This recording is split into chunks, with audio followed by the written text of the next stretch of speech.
Good evening, ladies and gentlemen.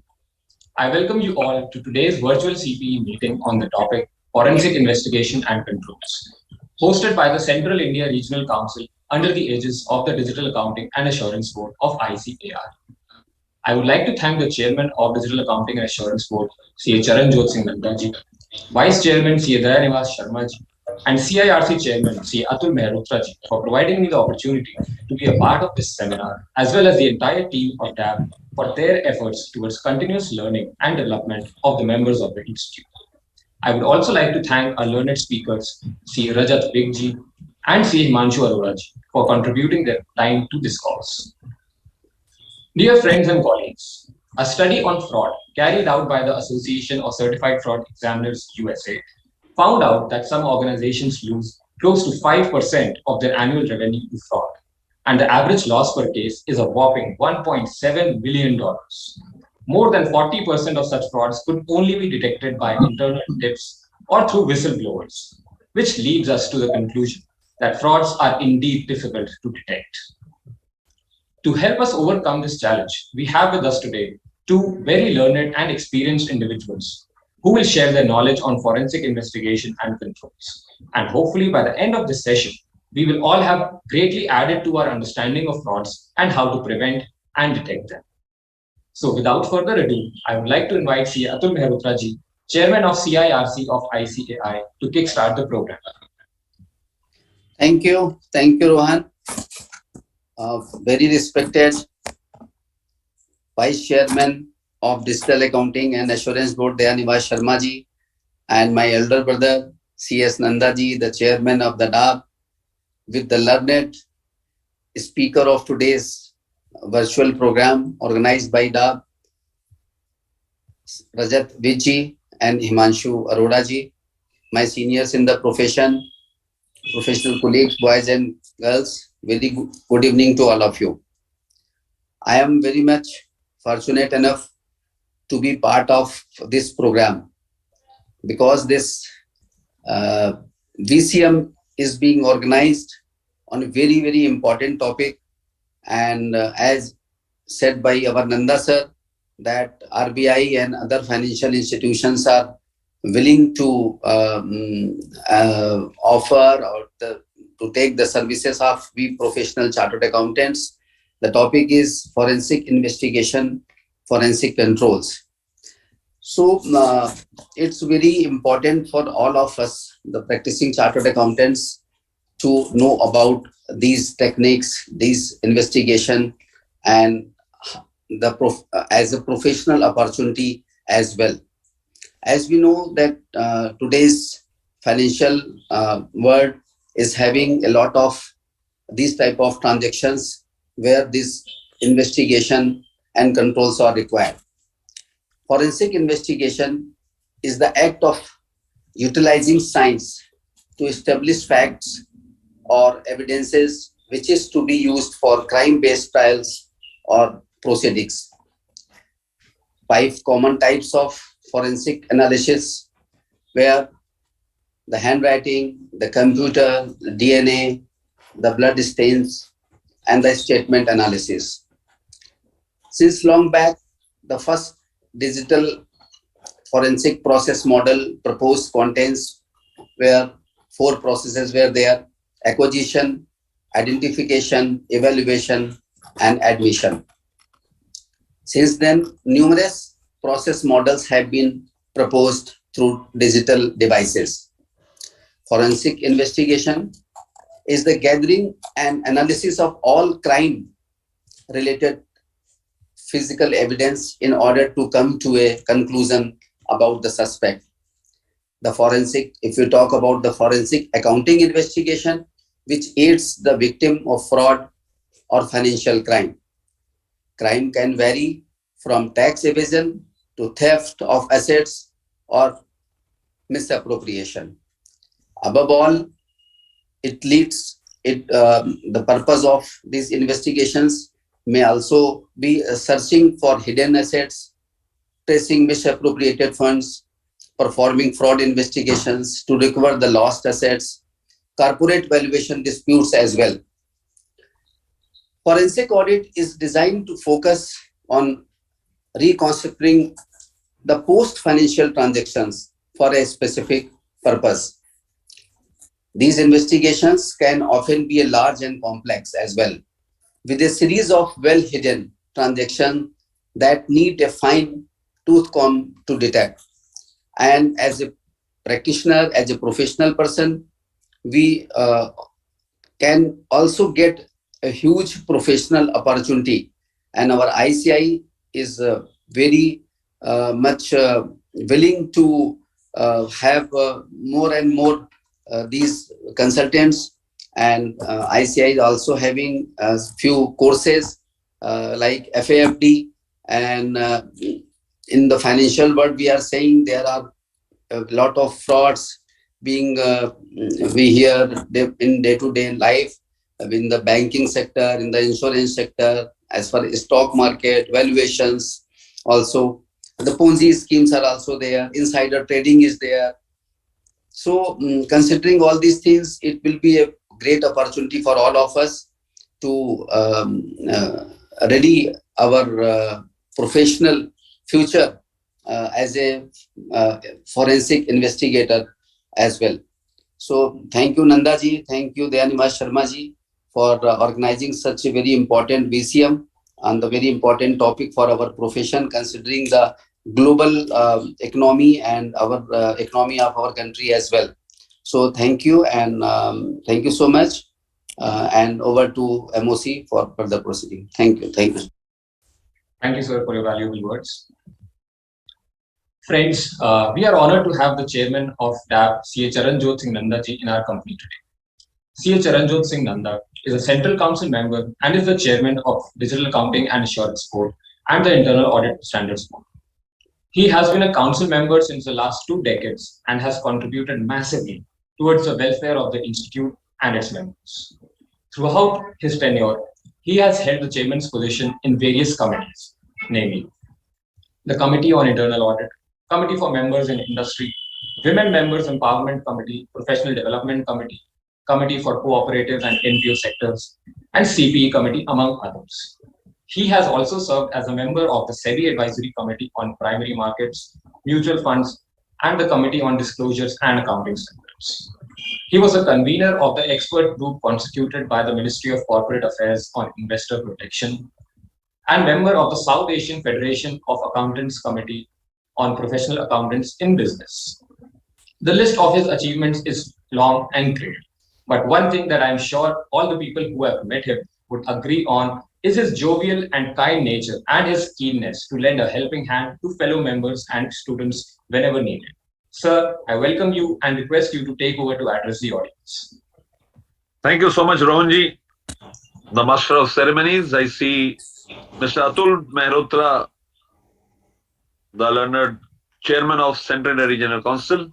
2 of my very revered speakers who have very kindly consented to come and speak on today's topic. CA Rajat Vijji, CA Himanshu Arora ji, Amit Gupta, the Secretary, and people from the IT base who are making this, the broadcast of this program possible. Ladies and gentlemen, you are all aware that your institute is breaching newer heights in terms of bringing technical matter for the members. You are aware that last year, your board, DAB, Digital Accounting and Assurance Board, came with 23 forensic standards, which is first in the world. And now we are moving ahead to ensure that these standards are made mandatory by the Ministry of Corporate Affairs.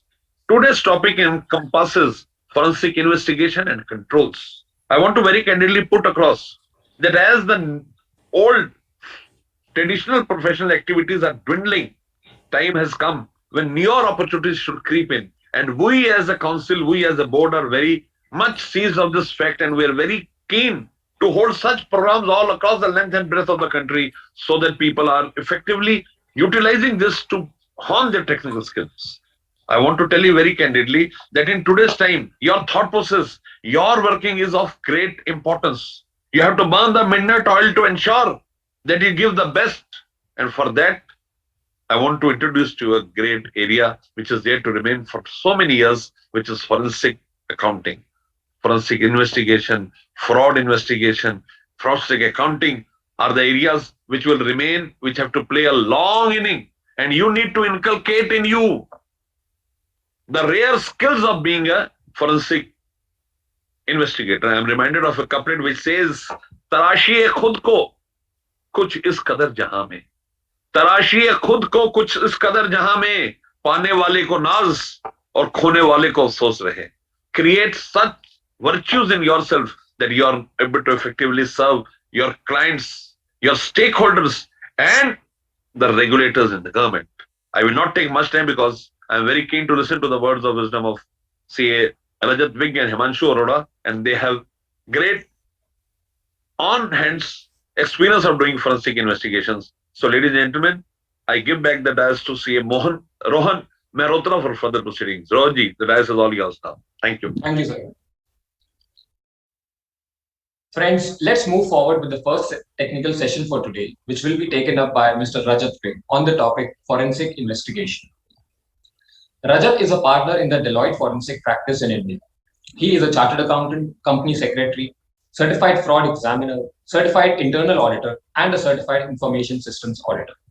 He has over 20 years of work experience in risk consulting and advisory with a specific focus on forensic services and engagements.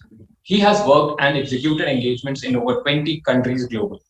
He has led and managed several large and complex investigations for corporates, aid agencies, and private equity funds in the areas of occupational fraud, asset misappropriation, and financial statement frauds. Rajat has also led various whistleblower reviews and investigation projects. The projects involve detailed fact-finding exercises of allegations and support to management in responding to these. He has served a number of clients in diversified sectors, including automobile, consumer goods, EPC, real estate, IT, steel manufacturing, pharmaceuticals, etc.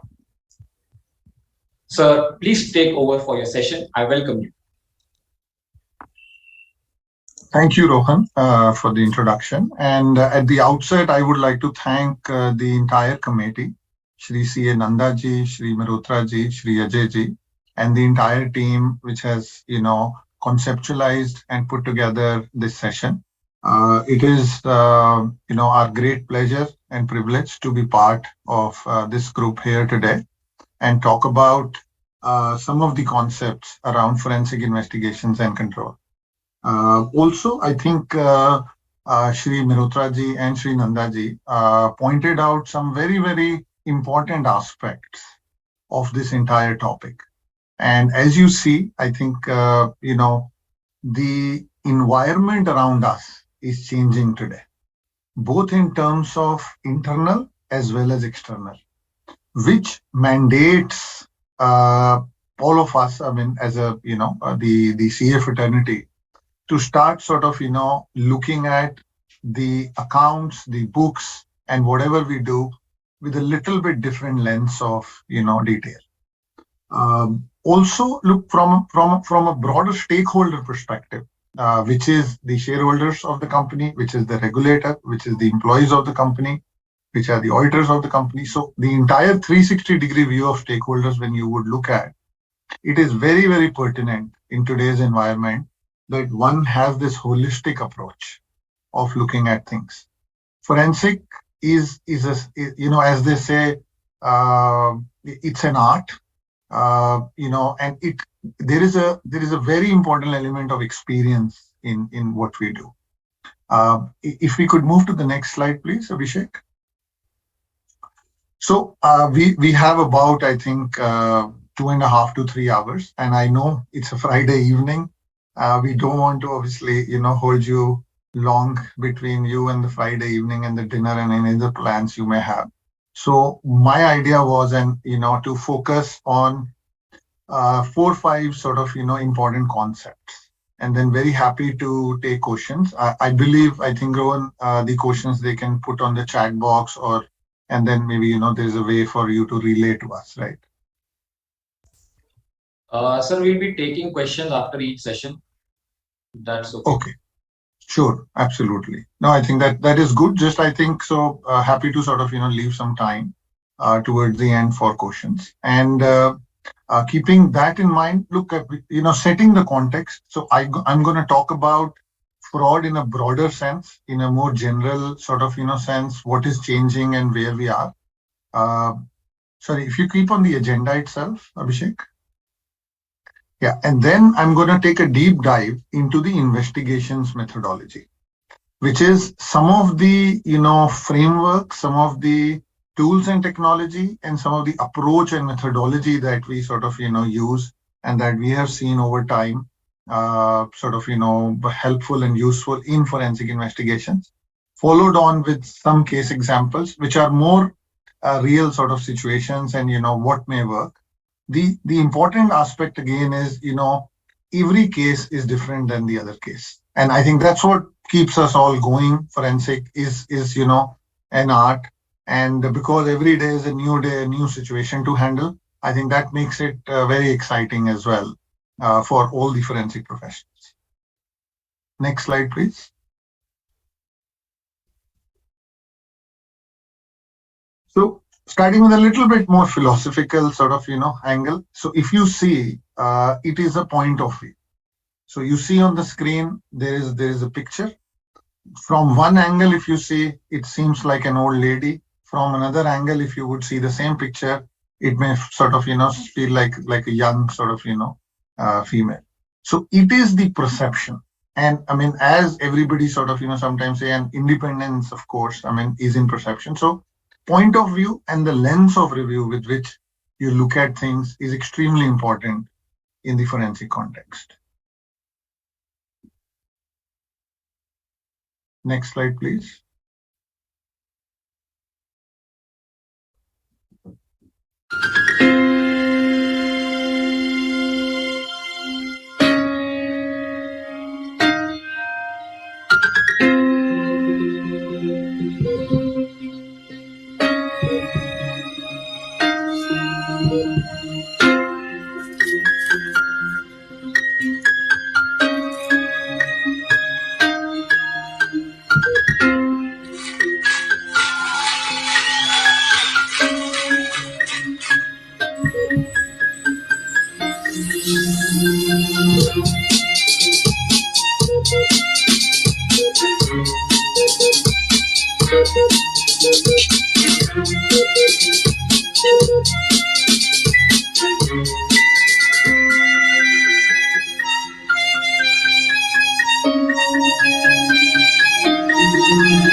Next slide, please. So the video was fairly self-explanatory. I mean, if you see above everything is the moral compass, the integrity from within. I think so. Looking at the broader context, it is extremely sort of important to drive the culture. And when we talk about fraud is a post facto event. But on the preventive side, I mean, if you were to notice all the preventive controls, especially around code of conduct, integrity, ethical dilemma situations, if that is something which is sort of, looked at and pushed, you would automatically see reduction in fraud. And every while, we sort of, do forensic investigation for our bread and butter, but still the aim is to go back to the root cause and try and see that what can companies do on a proactive basis to mitigate fraud. And my colleague Himanshu is going to talk much more about the controls and the preventive side. From a definition of fraud perspective, I think the most pertinent one is the New Companies Act here. The New Companies Act have given fraud a very, fine and defined sort of, meaning. Some of the sections that talk about it and some of the responsibilities from an auditor's perspective and from a management perspective have also been included. And this is where, it has actually become very, very onerous. In terms of, some of the other aspects, especially linked to, the ACFE definition is obviously, at a broader level, the intention or a deliberative act. So the intent is important in whenever we define fraud.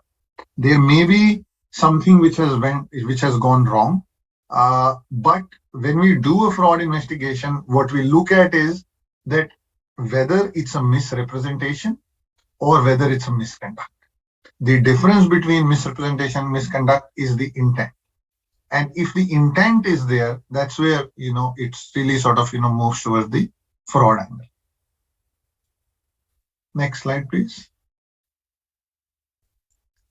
Now, also, if you see the fraud, the motivation of fraud, after obviously a lot of research, as well as, when you look at each and every case of a fraud and, after doing the investigation, you come back to analyze it on a fraud triangle. So when there is and it has always, we'll come to the survey that we do, which is like a profile of fraudster or any other fraud survey which is done. You will come back and see that there has to be an incentive, a pressure, opportunity where there is, weak controls or there are sort of some gaps which can be exploited, and some rationalization. Now, various situations, a procurement, is a sort of low hanging, process in terms of fraud. You would have seen various sort of, situations or read about that, in terms of kickbacks. There is, an opportunity because of lack of controls or segregation of duties, or, what we say when people collude with each other. When people collude, obviously, there is very less one can do from a control environment perspective, but there is oppression and rationalization. So each fraudster in their own mind, they would sort of, balance it out that here is my need, because I need to do this, either somebody needs money or there are other sort of interests, and then exploit the weakness which they are aware about to really sort of, get into the pressure. So that's again, the fraud triangle is an important concept, a fundamental perspective.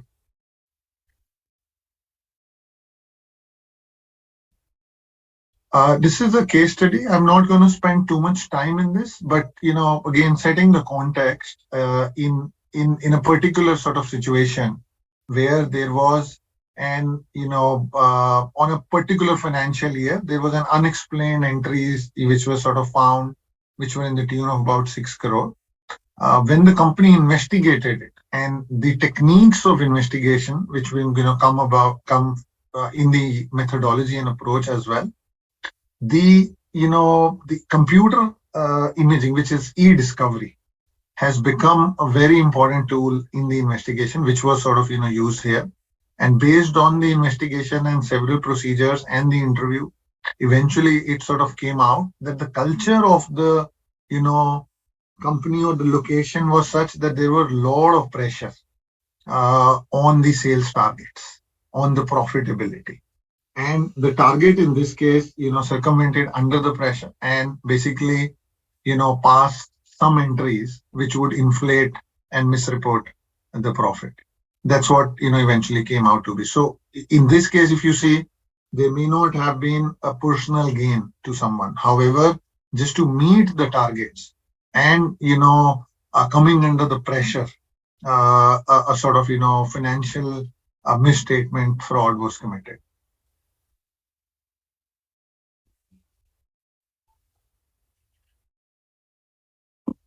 These are the few concepts of fraud triangle that we spoke about. So in terms of pressure, usually, one could sort of, well, there could be more, but the key ones we've seen, the result part is the one that we looked at. One example, there could be, need of money, there could be indebtedness, some family pressure, credit crunch, just sort of, taking out some sort of,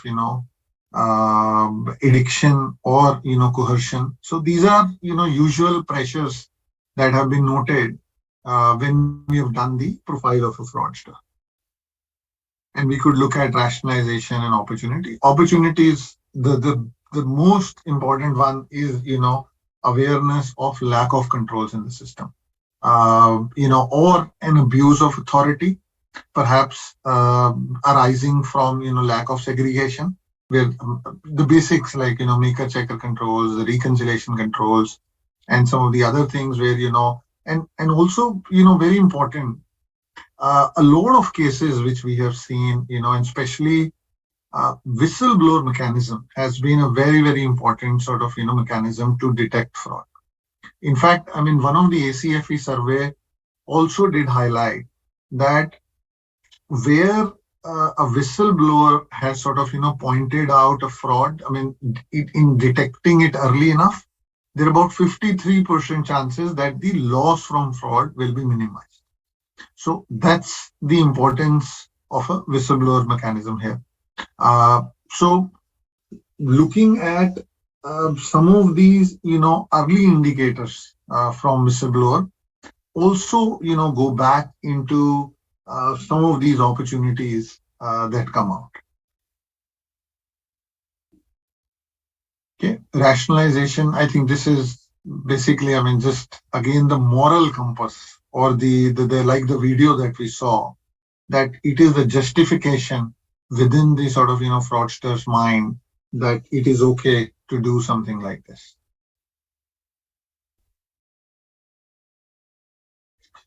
This is basically, after a periodic sort of time, 2 to 3 years, we do run a profile of a fraudster. So basically, all the investigations that we have done, we do run a survey, and we sort of, collate all that data to come at seeing that, okay, say in this, for example, how does the age relate to the occupational fraud? And looking at, the education level of a fraudster. Now, obviously, this does not go to anything to say specifically, but at a broad level, if someone has been, one instance which, came out of this was someone who has been in a company for, say, more than 10, 15 years in a same role, and there are issues with segregation of duty, will have a situation where, there is a lot of opportunity.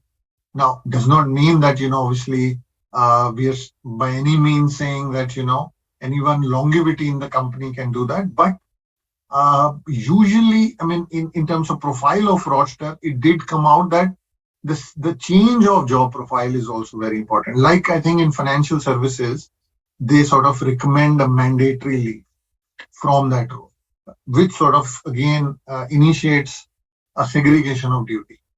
And similarly, in some of the other industries, they do have, practices where job rotation keeps happening after some time or the other.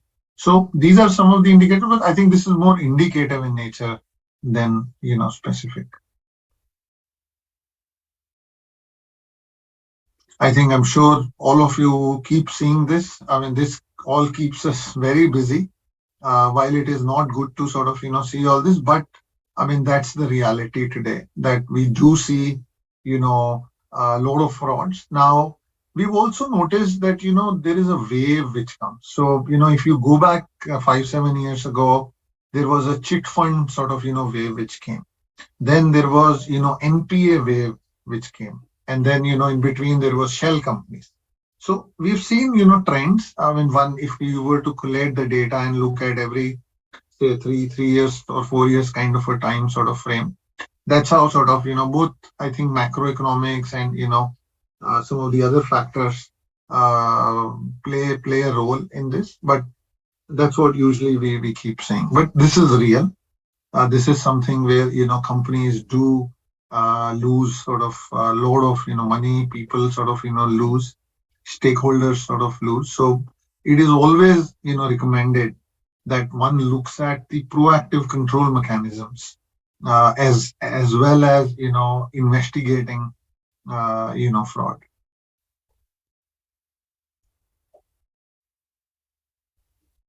Okay, so I hope, that really sort of, helps set the context of, dimensions of fraud, the definitions around fraud, some of the, fraud triangle concepts. Moving on to forensic investigation. Now, forensic investigation, again, as I sort of, mentioned earlier, experience plays a big role in this. The more and more investigations one would sort of do, and the more engagements that, we get under our belt, it prepares us better for the next engagement. Because, and while each case is different than the other, but the techniques, the principles are sort of, again, fundamental from a methodology perspective.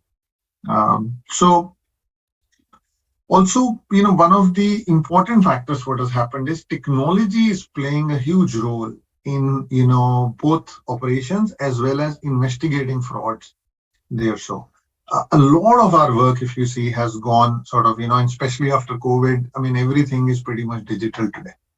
So emails, server data, mobile data, WhatsApp, all of that actually today has a lot of, trails as well as evidences, which could be very helpful and very meaningful from a forensic investigation perspective.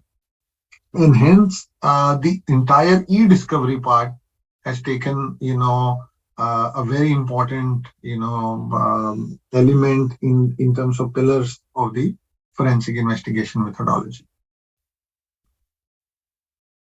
I'm going to talk about, broad, I think so. Before we deep dive, I thought this would be relevant for the larger group, especially, the members who may be participating in today's, session. A lot of us focus on statutory audit, of course, and internal audit as well. There are some differences when you compare, these three types of audit. And forensic audit is obviously very, very, known now and everybody sort of understands. I think while before we were starting, we were having a side chat that conclusion is important, which is debatable, that, an investigation or a forensic audit usually is a fact-finding exercise and may not necessarily sort of, conclude. But I think, looking at the environment, looking at the regulators, obviously there is a need that, it should directionally point into some sort of, conclusive side. Now, as you see, statutory audit is at a again broad level. There's so many. I'm sure. People on this call are far more experienced statutory auditor than I am. But at a broad level, it is about true and fair presentation of the accounts that you sign. Internal audit, on the other side, goes, I think, step ahead into the operational aspects as well as the control gaps and maybe scratching the surface on the forensic element. And then forensic audit, really, if there are red flags, either in statutory auditor or internal audits, forensic audit will sort of, take those red flags and do a fairly deep dive and come back with, information that are there any sort of, merit in those red flags? Is there something truly wrong? Has sort of, anything happened which could be classified as either misrepresentation or misconduct? So that's the key difference between forensic audit. The other important element, as I said, of the forensic audit, when somebody is doing the investigation, is the intent part. And, usually when a scope is set out for a forensic audit or investigation, there are 3-4 important things which sort of one looks at. One is the nature and type of fraud. The other is the extent of fraud, which is, the quantification part. The third is, the people involved, both internally and externally. So usually, when a scope of any forensic audit or investigation is set out, these are the 3 sort of, key things which one will try and, come out with. From the techniques perspective, of course, it's a far more in-depth analysis of a particular transaction or a set of transaction or some type of behavior. Appointment, usually, look, it is extremely, while I think all these audits has one thing in common, that it has to be independent. But, we've seen that usually the board or the shareholders, or the audit committee would be the one who would sort of, look at appointing or nominating a forensic auditor. In certain situation and industry, a third party, like, in a banking setup, can also appoint a forensic auditor. The other important aspect is, around materiality. In statutory audit, of course, we follow the guidelines around the materiality threshold. In forensic, materiality does not sort of, so a fraud for 100 rupees versus a fraud for $1 million is still a fraud. So as such, materiality doesn't apply. But yes, I mean, in terms of, quantifying the eventual fraud when sort of, coming back and sort of, doing certain treatment in the books and records is a little bit sort of, other aspect. But broadly speaking, I think, I mean, a fraud is a fraud. I mean, the amount usually won't matter in that. I think so. These are some of the important differences, and we thought it is important to maybe speak a little bit about this and broadly distinguish between these type of reviews.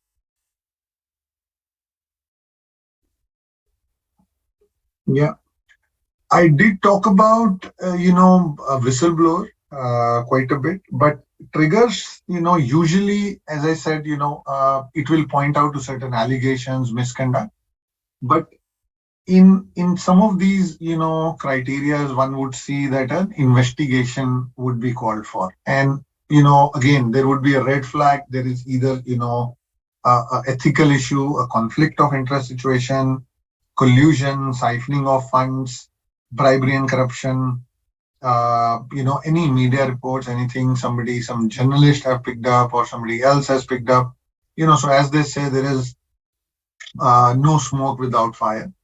And usually we do apply this principle, and sometimes it is true. But as a forensic auditor, I think again I must add this: when we initiate an investigation, it is extremely important for the investigator to be unbiased. We go in with a very neutral view, while hearing and looking and listening to everything, but making our own opinion. And that own opinion is not based on hearsay at all, is not based on any representation, any sort of analysis that has been presented to us. As a forensic audit, I think what is very important is to do it, get third party, get your own confirmations on everything.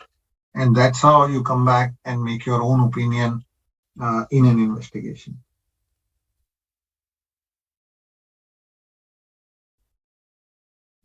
Okay, so I think in the beginning, Mr. Mehrotra did sort of indicate a broad sort of framework. But look, from an investigation perspective, and there could be various aspects and angles of this, but not going into too much detail of each aspect.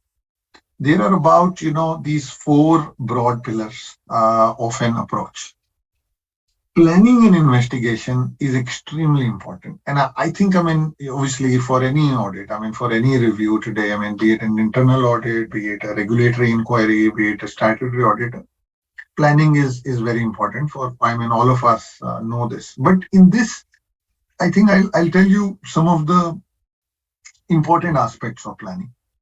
When you're doing an investigation, in some cases, it is an outside an investigation. So you have certain allegations and you want to do the first part of the investigation discreetly, which is that, you would make sure that the targets or the potential people against whom the allegations are made, they are not aware of the investigation. And that is what we call as discreet investigation.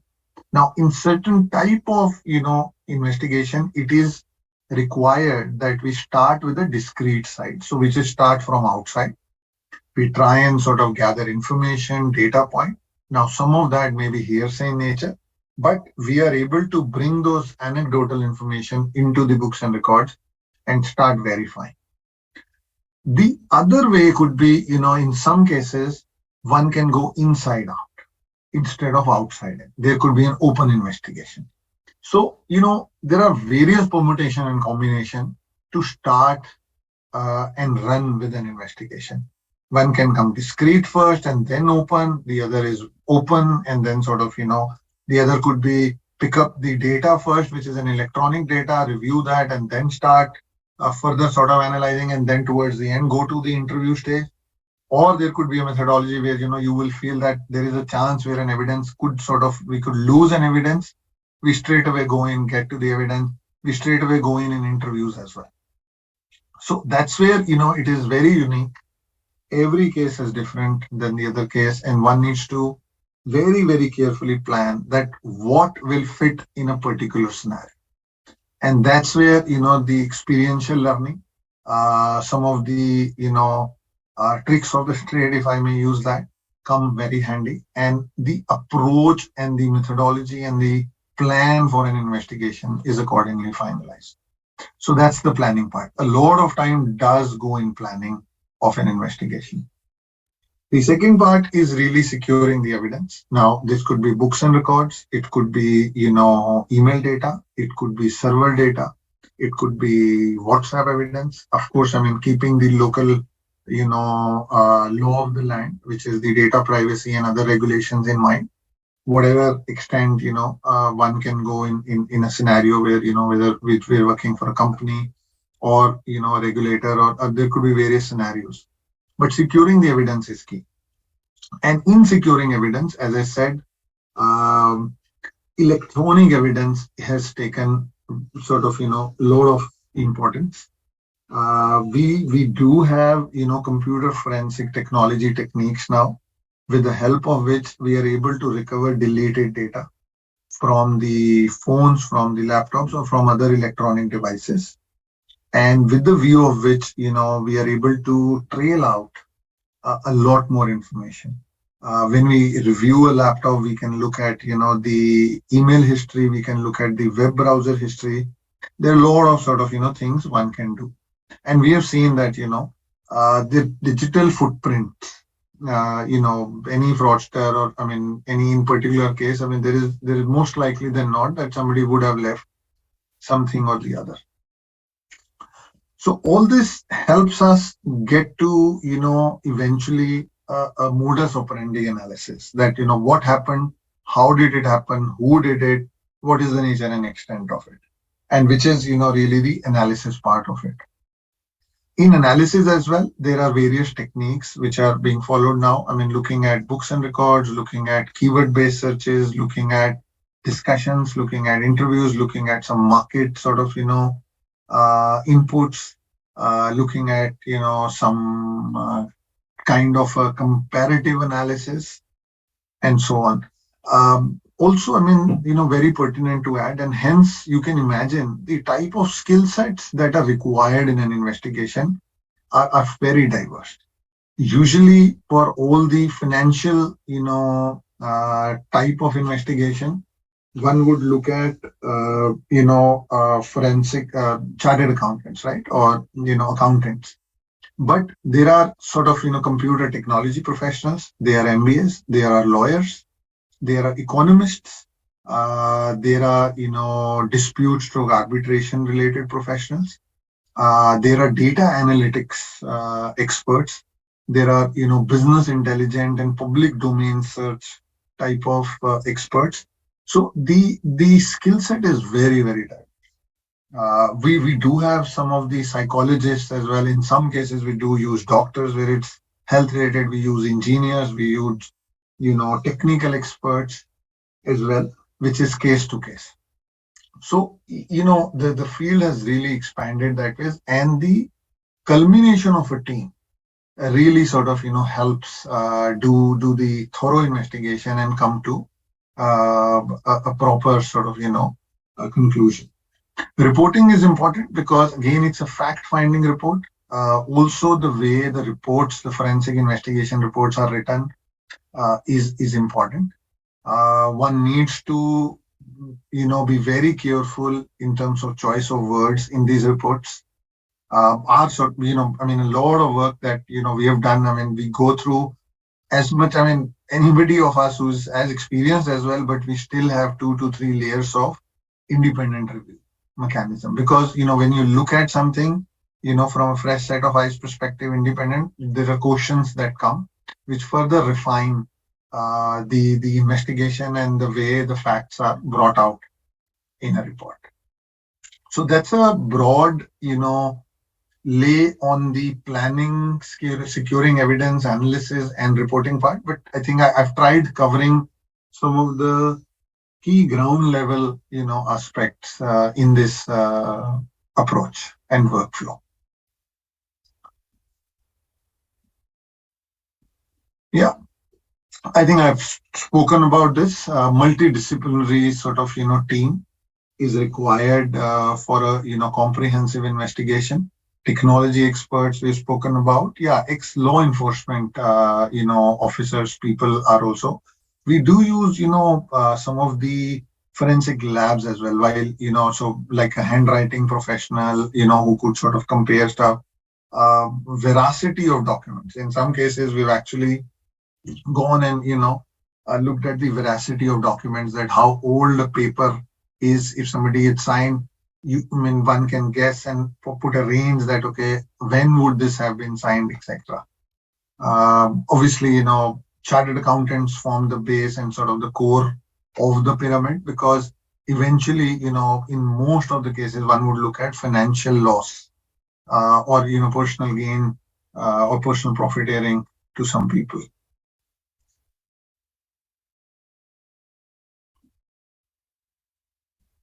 Yeah, I think this is a little bit more detail on the e-discovery part as well as the analytics. I think I've spoken quite a bit about the e-discovery and electronic discovery, and without going into too much technical detail there, data analytics has taken prime seat in all the investigations that we do today. By the use of, we do, see that a variety of tools are available today to analyze data. But the number of records, I mean, the ERP systems that are operational, it is very important to have such tools and people who are experts in these tools to help out in investigations.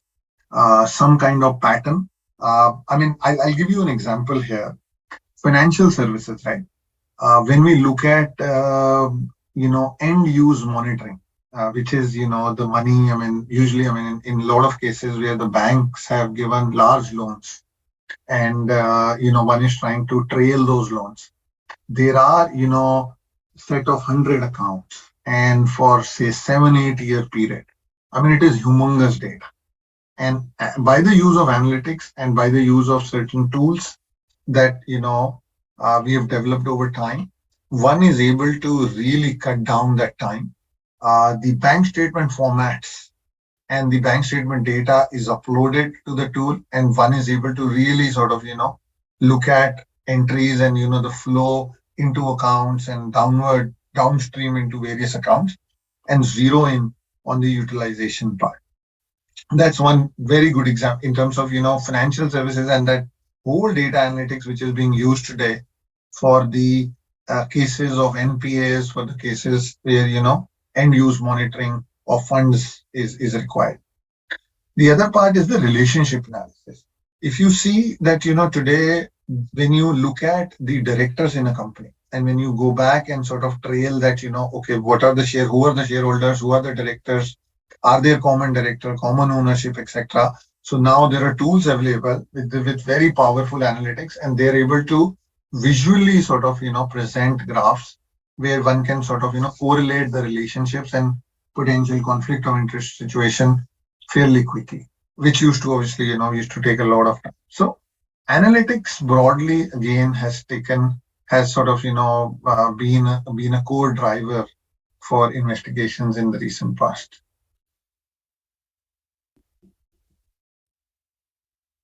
Market intelligence, I did touch upon this, that one of the very common market intelligence techniques that you must have sort of all of you may have known is mystery shopping. Again, in the FMCG industry, in the consumer sort of space, one would see a lot of use of the mystery shopping techniques, because one is able to sort of go out discreetly and find from the market prices, data points, etc., which one can come inside and compare and see what's happening. In terms of criminal checks, background checks is very important in due diligence. As part of forensic, a due diligence work is also an integral part there, both in terms of individuals as well as some of the legal entities. I mean, there is lots which is available in the public domain today, and there are about 40-50 databases today: LexisNexis, Manupatra, and so on and so forth. The list is, long. And over time, one would know that the type of information, what one would need from a specific database. So you would know that, okay, if you want certain legal type of information, where would one go versus you want some other information, where would one go? So that's sort of, and some part of this is also discrete, but again, keeping in mind the sort of, limitations because of the law.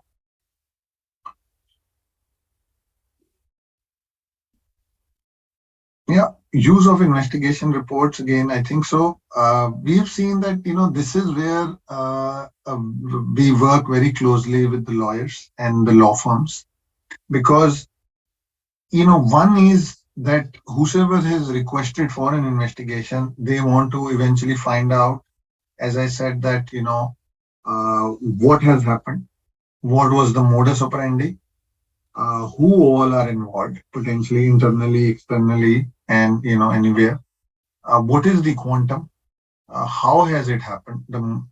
And some of those things. So looking at that, then an action plan is really devised. Now, in some cases, actually, I mean, there are a lot of companies who are really taking it outside and saying that we will go out and file a criminal complaint if things are proven, and we will take legal action, both civil and criminal, depending upon the case. So that's so one is obviously for the stakeholders who have sort of requested for the investigation. The other aspect is around the litigation and the lawyers or the police or the various enforcement agency. I mean, that's where usually these reports would be used. But again, I mean, as I mentioned earlier, report writing is also extremely important as one sort of closes down on an investigation. I think this is again a framework. I mean, we see environment around us today, right? I mean, SFIO, CBI, and especially the financial services sort of financial crime group within the CBI. SEBI, of course, I mean, is a very active regulator. ED has become very active as well. Income tax. I mean, all these regulators today, I mean, enforcement agencies are sort of, looking at forensic investigations, looking at data in a particular fashion. And we do sort of assist some of them as well.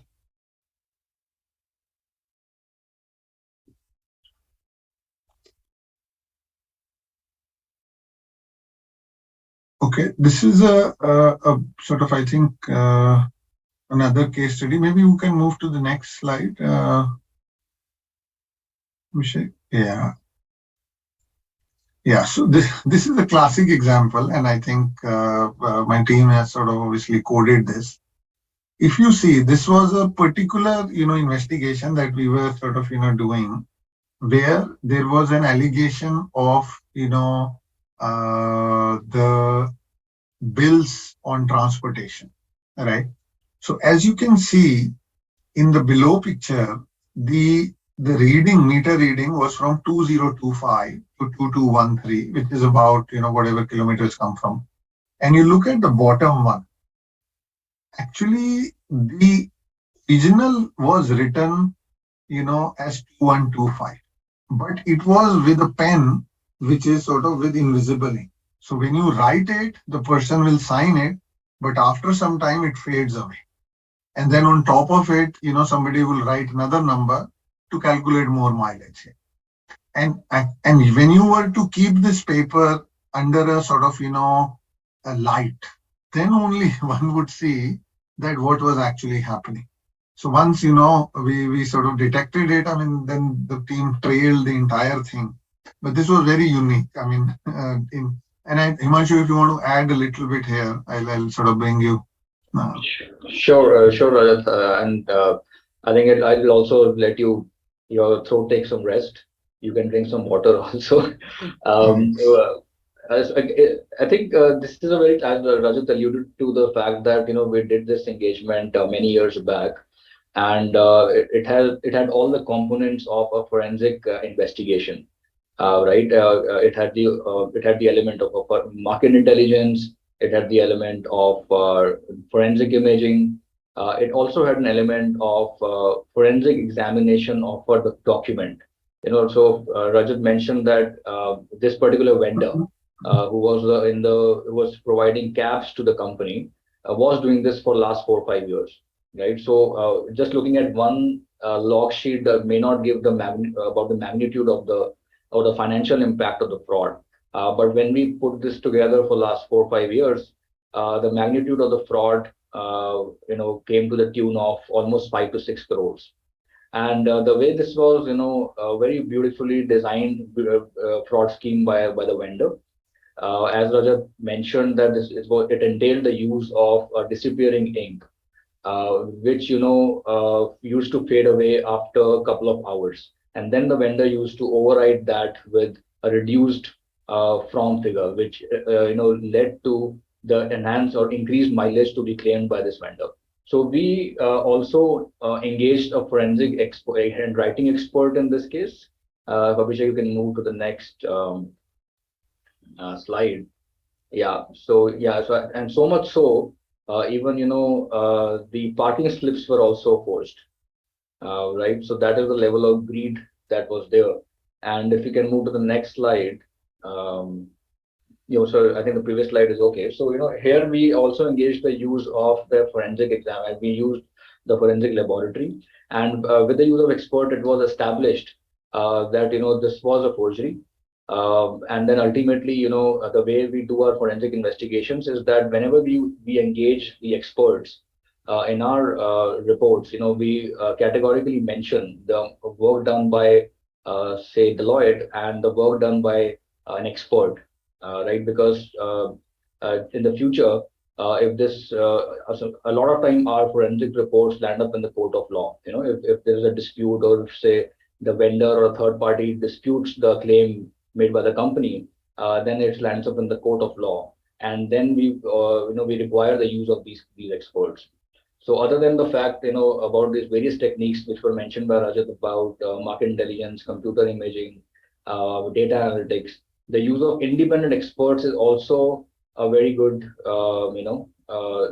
element that supports the forensic investigation, and I will also talk about that later when I will speak about the forensic accounting and investigation standards. Over to you, Rajat. Thanks. Sure. No, thanks, Manju. I think we can move to the next slides, and they're largely examples. I mean, if you see from now this is something which was sort of caught in an IM chat. So now if you see, I mean, the entire investigation was done. We have looked at the documents, data. We have looked at the emails. I mean, we didn't find anywhere. But in the chat, which is the office chat, one found, obviously these things were found that there was some bribery and corruption, gift, angle, and all that. Next, I think there are a few examples. We'll just quickly walk through this. And yeah, now if you see, I mean, this, I'm sure, I mean, all of you in the normal course of audits also find exactly same template, just the, name or the font or the, name is changed. I mean, exactly same addresses, but, just the printing is different. So when this is, to my mind, very common. Yeah. Again, same. I mean, if you see, the mobile numbers are all same. The signatures are pretty much same, but there is Sudarshan Enterprises, there is Pooja Enterprises. Again, this just, I mean, nothing specific to anyone, but just some examples. Okay. Next slide, please. Duty slip, again, overwriting, and some of those. So again, I mean, the lens of review, what I started with, when in an suppose now an audit scenario or an internal audit scenario, I mean, one would look at this. Maybe one would look at that, okay, a slip exists, the names are there, it is signed, approved, etc. But when you're looking at it from a different lens of review, one would look at other minutest details. You look at the font, signature, you put sort of light under that document. I mean, various type of things to eventually come to the veracity and the authenticity of those documents, which is the look and feel of the document, and again, the eye for detail. Okay, next. Yeah, so before we move to the controls, I think it's a good time, Rohan, if you want to relay some questions that you have for us, happy to, Yes, sir, certainly. So one common question is regarding the presentation. So members are asking if it would be possible for you to share it later on. So some of this, we can certainly share some of the material in this. I mean, it is more generic in nature. We would sort of, Rohan, just relook at it once, and if there is any sort of IP, we can remove and, give some version of this for circulation. All right, sir. Okay. So we have one question from Mr. Anil Madhavan. Is forensic investigation a statutorily enforceable action? So it's a good question. In terms of, statutory enforceable, I mean, there are two parts to this question. The first is that, is it mandated by any law? And then the second is that, once a report is out or a forensic audit is done, can you actually enforce that report into a court of law? I mean, that's my sort of reading, but I could sort of, try and answer both sides. Look, from a mandatory forensic audit, there is nothing as such.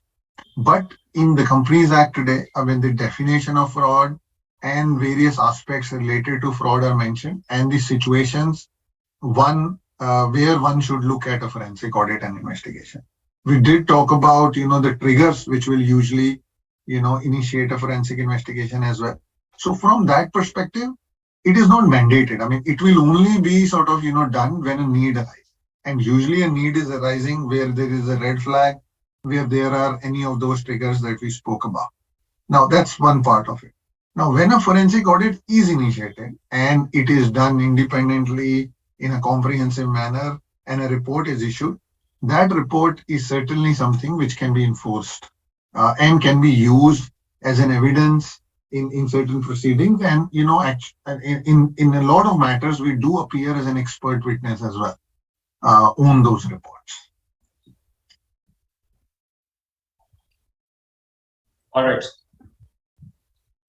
So moving on to the next question.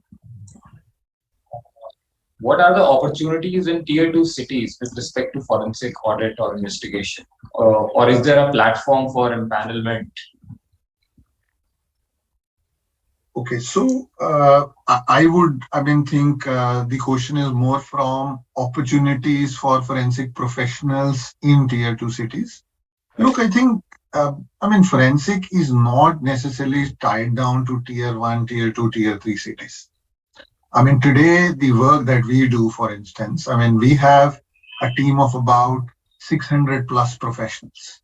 In fact, there is another team which we have in terms of our sort of shared service operation. If I add that, overall, we would have about 1,000 sort of member team, forensic professionals across India. Now, that is spread out. And the matters that we investigate range pan-India. We would be doing an investigation in Mumbai, in Chennai, versus, in some part of Himachal Pradesh, Bihar. I think you name the place pretty much, we are there. We've looked at sort of, several cases. So depending upon, look, I think more than location, it is about the matter that one is investigating. I see from a professional's perspective, chartered accountants who would like to sort of pursue forensic, there is a huge opportunity. Because, look, I think this is, and again, I said experience-based. So there is, people who would come in, who would gather that experience and then start sort of, going sort of, up the ladder there. So there is, a lot of work which is out there where companies and, organizations, government, IDOs, for example, the World Banks, the UN organizations, across, they need help. And, the forensic professional, the good part is it's not necessarily investigation. There is a lot of proactive work, the preventive work, and Himanshu is going to touch upon a lot of that. that is equally important as well. And as sort of forensic professional, so there's an opportunity on that side also.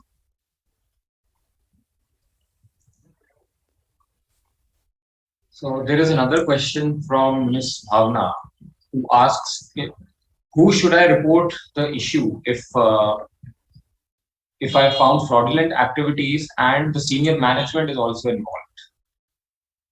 So that's an interesting question. Look, so depending upon who you are. So suppose you are a statutory auditor, then I think, and based on the limit of this, there is a sort of, available option under section 143(12), where one can report to the central government. That's on the audit side. As an employee of an organization, suppose somebody notices a fraud. I mean, usually there are whistleblower mechanism to the sort of, senior management, leadership, and to the board as well. I mean, if you think the management is also involved, I mean, the audit committee is usually, or the risk committees are independent. The chairman of the audit committee usually is an independent sort of, director. So that's sometime one can use. If it's a global company, multinational, then you would have, global leadership as well. So these are some of the avenues one can sort of, certainly explore to blow the whistle if that's what the question is.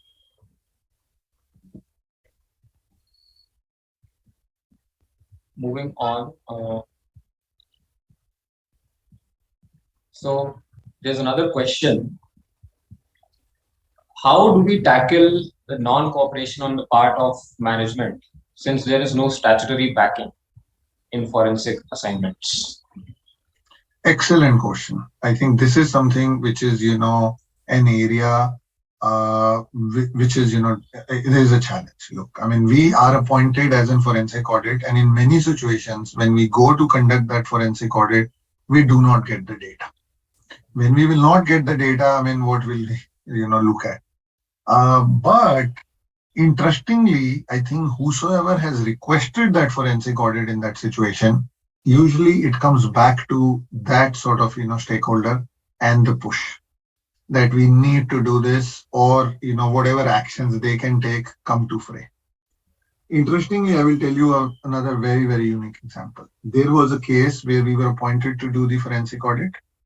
We went to the company, we did not get the data, we did not get cooperation of the management. Having said that, we pulled out the 5-year financial statements from the public domain, from the ROC filings, from the data. In this case, it was an investor, from the data that was submitted to the investor as well, as part of the regular MIS. Just looking at that data outside in, we did our forensic analysis. And there were some observations which came out from that itself. For example, when we looked at comparative balance sheets, fixed assets were moving versus the cash in hand and the cash flow was changing. We were able to draw several references within the accounts itself to come back and sort of point out at areas where one would sort of, see that there is something which is wrong. Based on that outside in report only, the investor was able to go to the court and, get some sort of, relief in this particular case. So, I mean, a little unique situation that was, but without even cooperation, just looking at sort of, the data for the last 4 or 5 years and some of the other data that was submitted to the investor, we were able to make some sense and some observation out of it. All right, so we have another question. Are forensic accounting standards mandatory? So I think if one of the committee members is there, I would like to maybe, perhaps have them answer this. And I think, Rohan, that may be. I think I can also answer this. Sure. And Nandaji did indicate, though, I think. Yeah, but he did mention that they are soon to get mandatory for all the professionals, whether they are in the industry or in practice. But right now, it is not mandatory. But the plan is to make them mandatory for all the professionals in practice and in industry. Yeah, that's the direction. All right. Okay. That's the end of all the questions. I think, shall we move on to the next session. Sure, Rohan. I think please introduce, I think, and Himanshu can take over the next. Thank you, Rajat ji, for that excellent presentation. Moving on to the second technical session on forensic controls, which will be taken up by CA Himanshu Arora. Himanshu is a partner in the Deloitte forensic practice with around 14 years of experience in fraud risk assessment, forensic audits, investigations, risk consulting, regulatory compliances, program integrity reviews, etc. He is a chartered accountant and has dual certificate PGP in data analytics and machine learning. He has led and managed several large and complex forensic audits for banks, public institutions, asset misappropriation, and financial statement frauds. He was a key member of the team which investigated India's largest financial investigation into window dressing of financials by the top management of Satyam Computers. He has led and managed more than 100 large and complex engagements involving occupational frauds, assets misappropriation, end use of money, financial statement fraud, etc. He was also an active member in the Icai's study group committee responsible for drafting the forensic accounting and investigation standards. I welcome you, Himanshu ji. Please take over for your session. Thank you, Rohan. It's an honor to be here and communicate our learnings and our experiences over the last many years with our fellow practitioners. So before going into the forensic controls, and I think Rajat had spoken already exhaustively on what is fraud, how is the forensic investigation conducted, etc. Right? And before moving into the forensic controls, which in itself is a vast topic, I would like to spend some time on the forensic standards because this is a very evolving topic. There have been some questions on this topic as well, and in the beginning, Nandaji also alluded to mentioned about how DAB, which is Digital Accounting and Assurance Board, conceptualized this one of the kind initiative, which is the first in the world. Mind you, so normally in any of the Western countries, US or Canada, has not embarked on this journey, and India has been the first country, and it's a fantastic initiative, and it will, I think, take the profession to the next level in terms of our practitioners appearing as an expert witnesses, or some of our forensic reports, being lent more and more credibility in the industry. I think maybe we can move to the next slide, Abhishek. Yeah, so this is a broad overview of how have we come here, right? If you see, and some of these aspects have been mentioned by Rajat. He mentioned about Satyam fraud, and one of the reasons that I joined forensics and I've been in this field for last almost now 14 years is the fact because I wanted to investigate this massive fraud which happened in 2009. Right. So before that and after that fraud unearthed, a lot of things have changed. If you fast forward 10 years, we are in 2022 now. New regulations have come. New regulators have sprung up. Rajat also mentioned about the fraud for the first time was defined in the Companies Act in 2013. That was a landmark thing, right? And then even before the Satyam happened, the responsibility of identifying and preventing fraud was primarily on the internal auditor. But things changed after 2009, I think. It was at that time, when the management started asking questions to the internal auditor, while the internal auditor mentioned that, this is not my responsibility. The accurate financial statement is the responsibility of the board and the statutory auditors, right? So board started asking questions to the statutory auditor. Statutory auditor, mentioned that the primary responsibility of preparing the financial statements is with the board. So clearly there was a lot of confusion, and that was a time of great reckoning. I think after that we have seen a lot of these changes happening in the last 10 years. So for example, the vigil mechanism was also made mandatory by companies above a certain threshold of revenue. wherein the employees or the third parties can go in and file complaints. So that is a very big deterrent when it comes to preventing fraud. So there are three elements of one is the prevention control, the detection control, and the investigation control.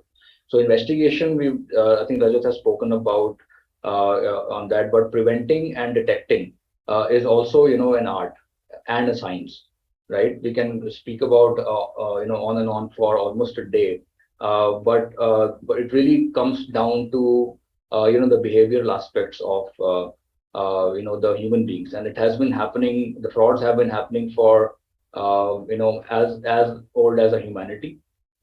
As we speak, the frauds are happening, and frauds are going to continue to evolve.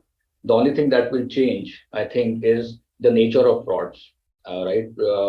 Previously, I think the frauds that we used to see were very traditional.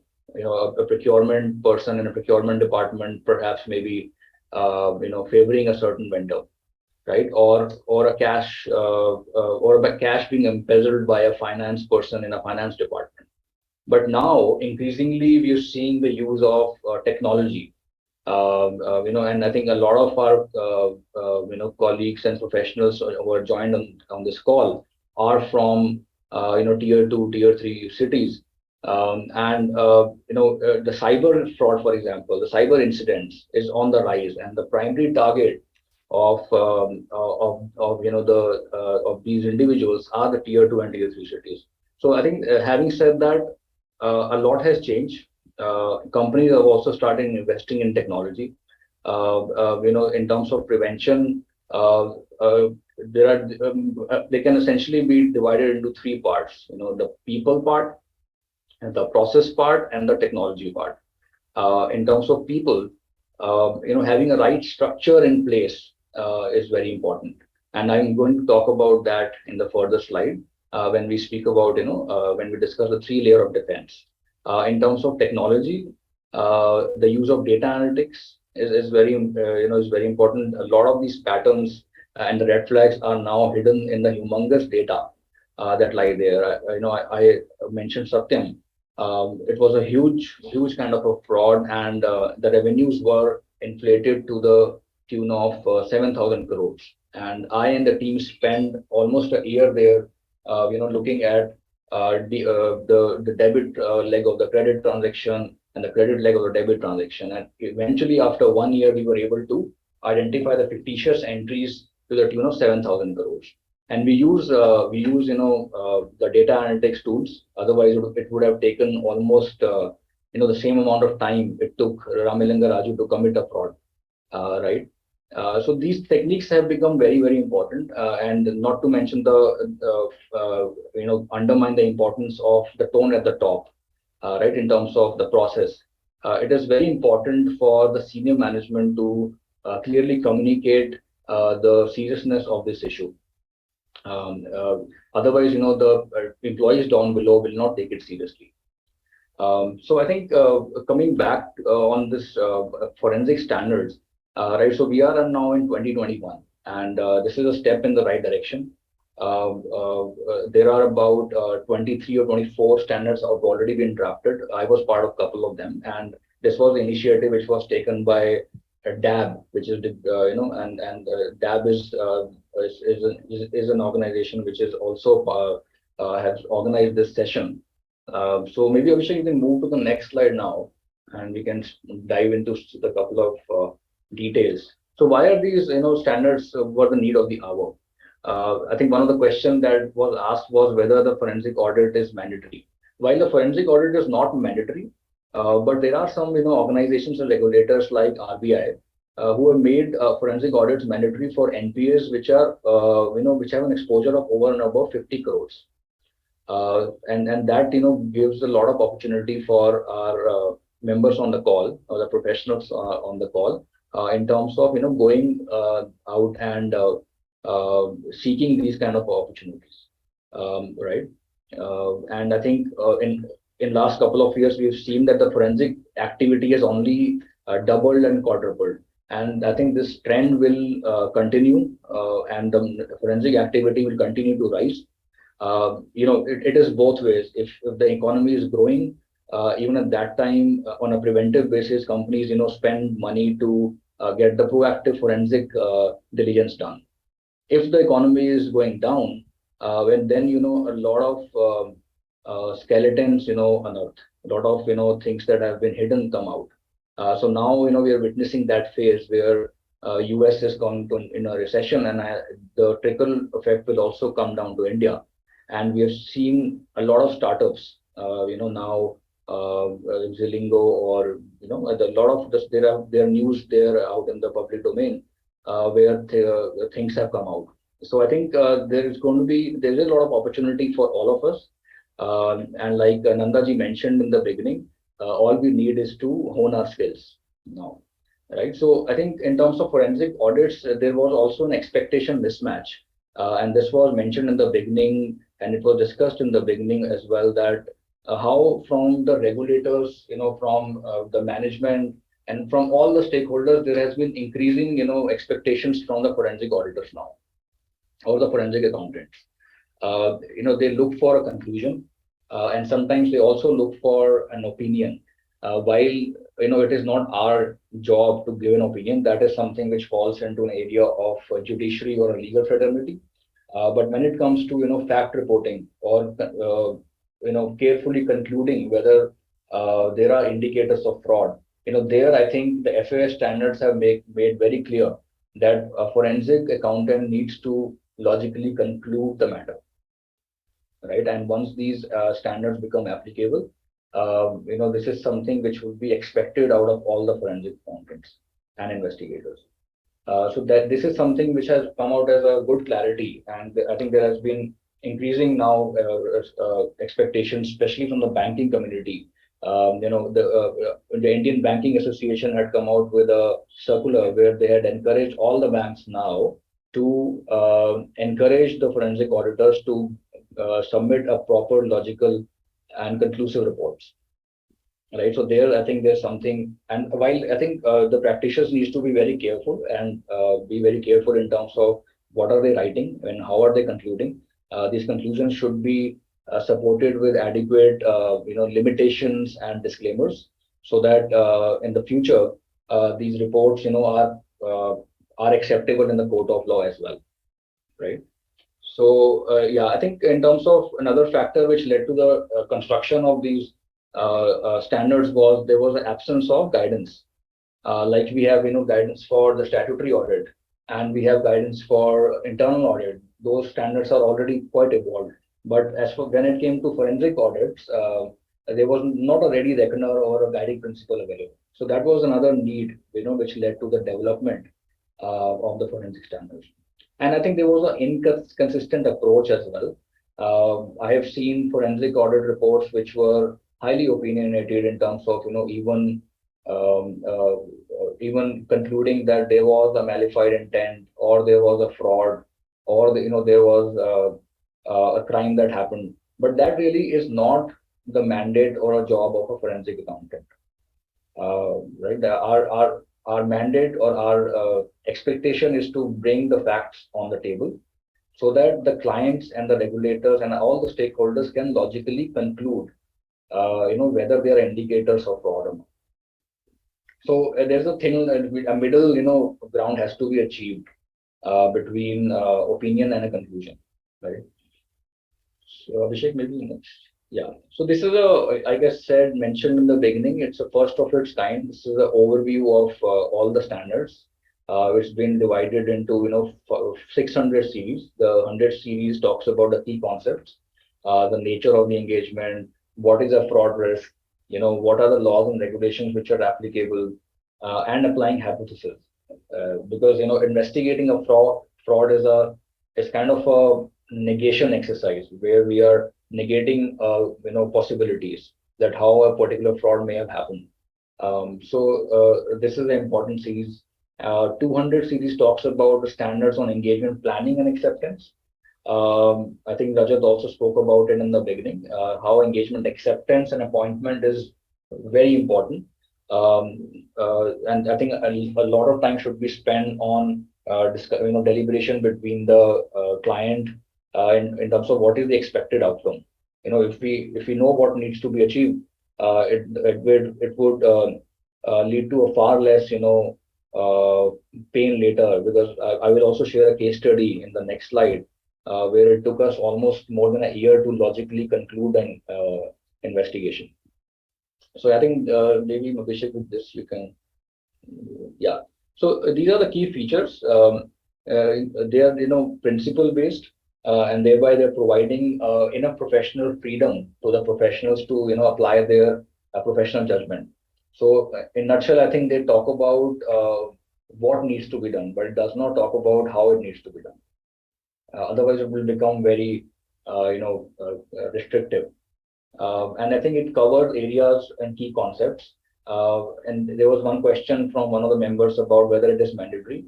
Yes, the plan is to make these mandatory for all the members of Icai going forward.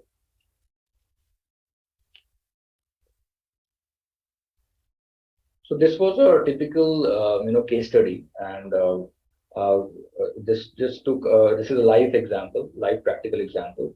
There was an NBFC lender in the power sector, and we were appointed as a forensic auditor of one of the power project in India, whose loan account had turned NPA, and the objective was to, logically conclude whether there was a misappropriation or a fraud or a diversion of funds. So while the scope of work was, 3-4 pages, and I'm talking about we did it 4-5 years back, and at that time, and this was a PSU, so they do not accept any changes to the scope of work. So we had no choice but to accept the engagement. But as I mentioned in the beginning, that, over time it became a very normal expectation from the banking community and from the clients and regulators, that the forensic auditor will need to logically conclude. And I think the part of the reason and the root cause for that, coming to that consensus, was the fact that this term forensic auditor had been very loosely used in the industry, right? And the forensic, this FAIS standard 110 very clearly discourages the use of that term. And it clearly, makes a distinction between a statutory auditor and a forensic investigation. It nowhere uses the term forensic auditor, because audit inherently involves giving opinion, while forensic accountant or a forensic investigator is not required to give an opinion. So, that I want to make it very clear. So coming back to the, engagement, this practical case study, after spending about a couple of months, what we found out was there were undisclosed related party transactions. And this is a very common issue. I think all of us must have read about it in newspapers, and also must have come across in our, practical professional life. While, there were some red flags, there were issues around non-compliances with loan sanction letters. There were some undisclosed related party transactions. But we were not able to determine whether those transactions were entered in arm's length price or not. There were scope limitations around that. So we were not able to logically conclude whether they were a fraud or a diversion of money that happened. So, so there, I think this FAIS 320, which talks about the reporting, came to our rescue. Right. And while we were conducting this engagement, we were also part of the working committee which were drafting the standards. So it was a good time wherein we were on a real life, facing these challenges, and then going back to the working group, Icai working group, and deliberating those challenges, and coming to trying to arrive at a common solution or acceptable solution. So we made it very clear that, while we will not give the opinion, but we can logically conclude this engagement based on a sample transactions review. Right. So what we came to the conclusion is that based on the sample transactions reviewed by us during the review period, we did not come across any transaction appearing to be in the nature of misappropriation of funds or indicator of fraudulent transactions. So I think here this logically also benefited our client, because then they were able to logically conclude that based on our sample checks, we did not find any indicators of diversion of money, and the principle of natural justice was also followed, because we get adequate opportunity to the target entity or the borrower, to go through the observations and sufficiently respond and explain the observations. Yeah. So these are some of the things which were not made very clear before these standards were implemented. Yeah, so I think I have spoken about some of these, challenges, and then how these challenges or risks were addressed by the FAI standards. Uh, the first one being, 110, the nature of engagement. That these mandates shall not be in the nature of an audit, which has a different connotation, and where the standards on auditing shall apply. Hence, no part of the engagement or its report shall refer to an audit, such as forensic audit. Yeah, so I think that has been made very clear now under FAI standards. So maybe we can move on to the next slide, because I've covered some of the situations already. Unreliable evidence. Yeah, I think this is important because market intelligence is a very important aspect of an investigation. Right. So while it is a very important tool which helps the investigation directionally, but it is hearsay in nature. Meaning that it is not acceptable in a court of law because it is hearsay. So in our forensic reports, this has to be made very clear in terms of the source of the evidence or the documentation, right? Whether the source of the evidence is a hard email or a hard document, or an expert opinion, or it is based on a market hearsay information, because that would make a lot of difference when it while logically concluding the matter. Yeah. So the reports have to be not ambiguous, and these are the 510 series. And it clearly says that the recipients, it should enable the recipients of the report to understand the purpose of the assignment, the extent and the scope of work performed by the professional, any limitations, assumptions, or disclaimers, and the facts and evidences discovered, and the conclusions drawn. Right. So all these elements are to be made mandatory in the forensic reports now going forward. So I've seen reports, where it was not very valuable to the client, right? And in terms of fact reporting, it was good, but in terms of logically concluding, it was not helping anyone. So I think we have to, be very careful, and like we have been time and again mentioned by both Rajat and me, that it's an art, and a science both. Yeah. Yeah, so I think net the benefits of these FAI standards is that the professionals, will have an additional opportunity. As the frauds, as I mentioned, the frauds are only going to increase in the coming days, months, and years. So there's an immense opportunity which lie for all the chartered accountants, all the budding chartered accountants to, hone their skills in this area. And I think with the implementation of the standards, it will bring in the much needed standardization for in the forensic reports. The expectation mismatch would be also be bridged, and the regulatory bodies will gain more confidence now in the investigations which are performed by our members. And it will also, protect the professionals from unwarranted litigations and conflicts. Because if the scope is very well defined and the conclusions drawn are supported with limitations and disclaimers, then it will avoid, we'll avoid all kind of litigations and conflicts. And I think as a net outcome of all of these efforts would be that it will lead to an overall improvement in the trust in the Indian Union. So I think this was the FAIS. I think we'll now move to the control part of it. And the reason we also included this here is because one, this was organized by DAB, and it's a very important topic. And this regulatory changes that I spoke about in the beginning, all of this is leading to a social change. That is very important.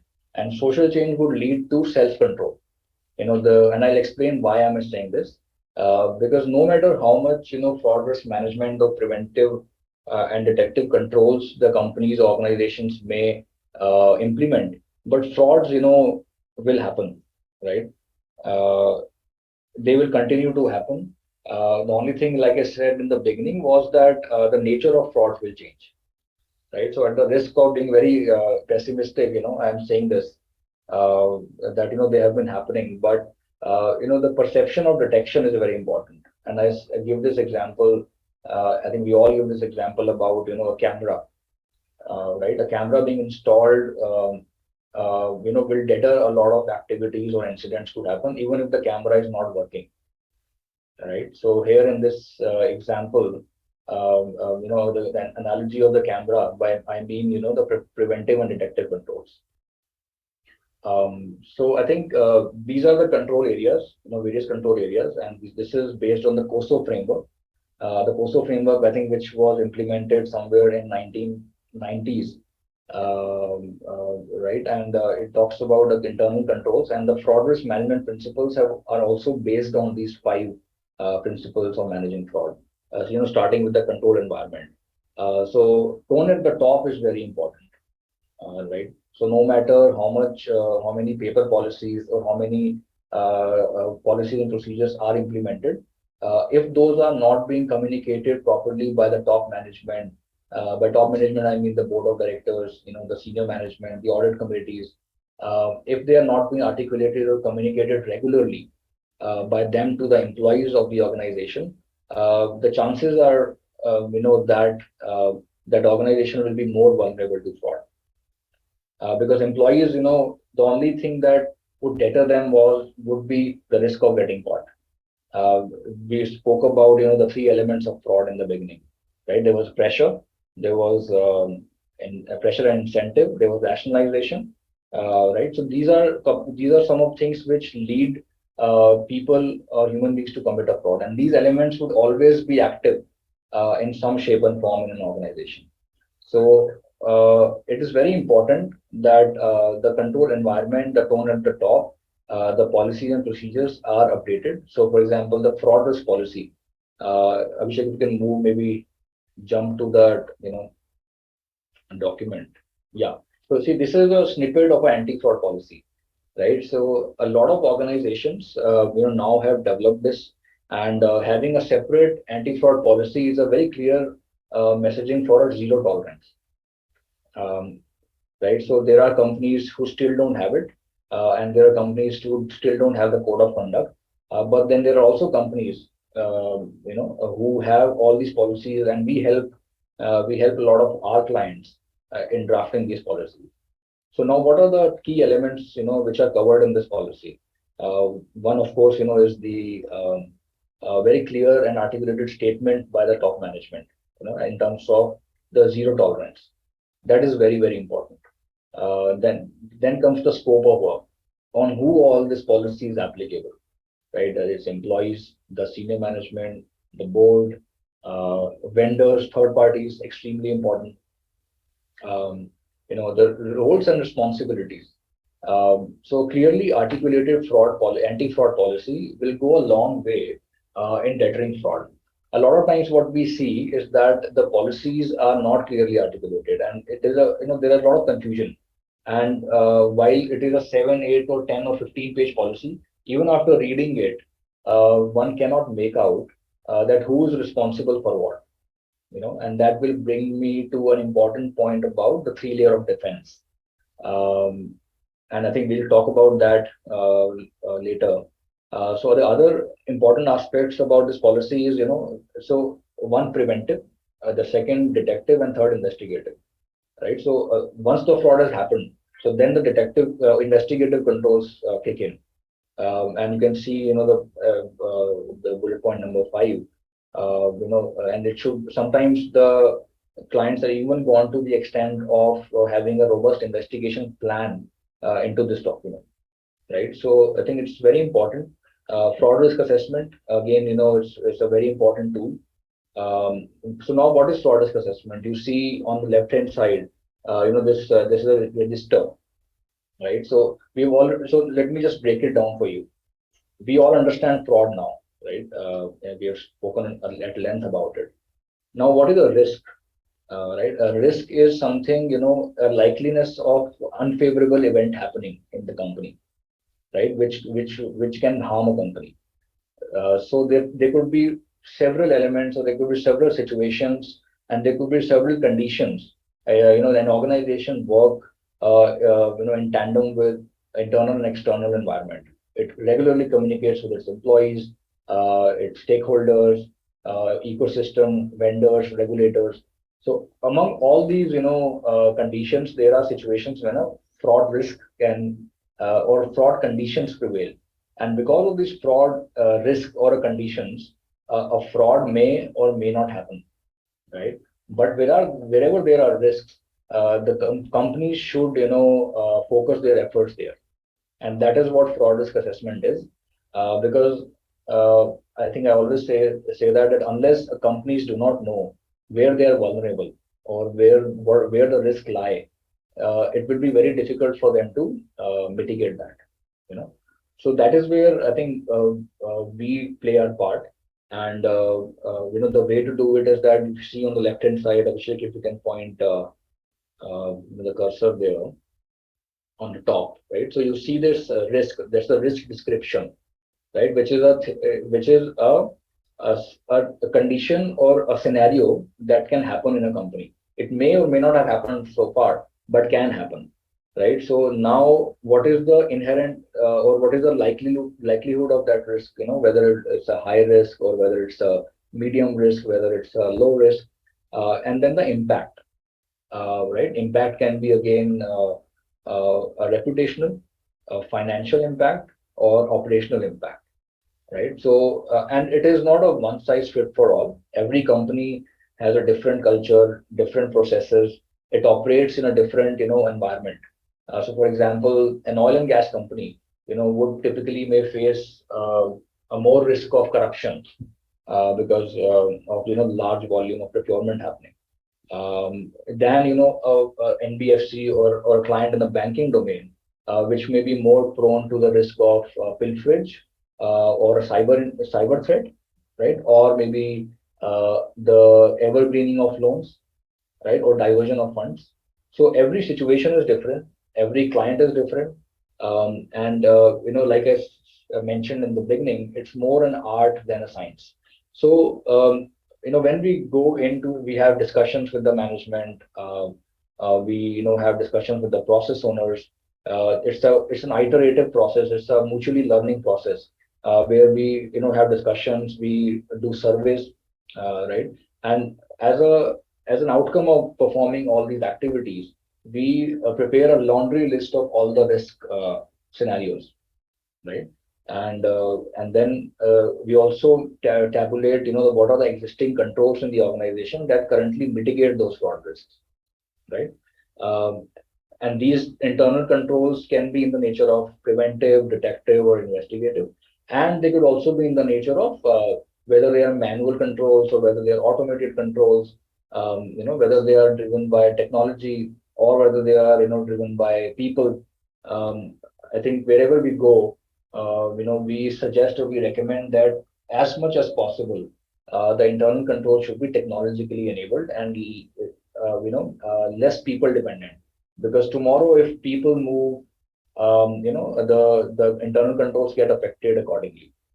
So or there could be another opposite situation where the same function is being performed by the same set of people for a lot of years. We're doing an engagement, and Himanshu Sarpal is part of that. And I think maybe Himanshu, we can speak about that, where the finance person was responsible for passing JV entries, general voucher entries, for last 13-14 years, and there was no maker checker, right? So typically the general voucher entry is a risky area, and the best practice is to have a maker checker control there. But in this situation, for last so many years, the JV entries were being passed by this person, and nobody used to review it. And as a result, there was fictitious entry which was posted in the FI module, which resulted in the inflation of profits to the tune of 7 crores. which ultimately led to the statutory auditor invoking 143.12, which is reporting of fraud above 1 crore. Himanshu, you want to talk about that maybe? Sure, Himanshu. And this is the reason why this fraud risk management assignments are very, very important for any entity or any company, because this not only provides you, or through this fraud risk assessment, not only we understand the exposure to fraud risk by the companies, but we also identify and detects the gaps in the existing fraud prevention and detection control mechanism. So this is why we whenever we execute a fraud risk assignment or a fraud risk assessment mandates, we use a 360-degree approach to measure the anti-fraud controls, and through that we highlight and investigate the signals where there are cases of a confirmed cases of alleged frauds, or some side of potential mismanagement within the organization. So this is the reason that fraud risk mandates are very important for the entity risk assessment standpoint, and that's why we use a 360-degree approach. Now this particular slide here talks about a 360-degree approach to anti-fraud control measures. In the first step, we understand the exposure, we understand the vulnerable areas to fraud risk by the company. Then, primarily by understanding the fraud risk, we generally detect the gaps in the existing fraud prevention program and detection control mechanism. When we complete our prevention, when we complete our understanding part and the detection part, then we highlight and investigate the confirmed alleged cases. Those are more specific to the frauds prevalent in the company, and then accordingly we recommend the remediations to mitigate fraud risk and close the mandates as per the scope of work. So Himanshu, do you want to add on this slide? Yeah, thanks, Raghav. Yeah, so I think this is a fraud risk management. That's the 360-degree approach to the fraud risk management, which Himanshu was talking about. So, like I also mentioned, knowing your exposure to fraud risk is important. Unless we identify the risk, the companies will not be able to mitigate those risks. So that becomes very important, and that is called fraud risk assessment. In fact, Abhishek, if you have that sample fraud risk register open, we can show it to all our fellow colleagues. That will be, I think, sure. Just give me a moment. Useful for them.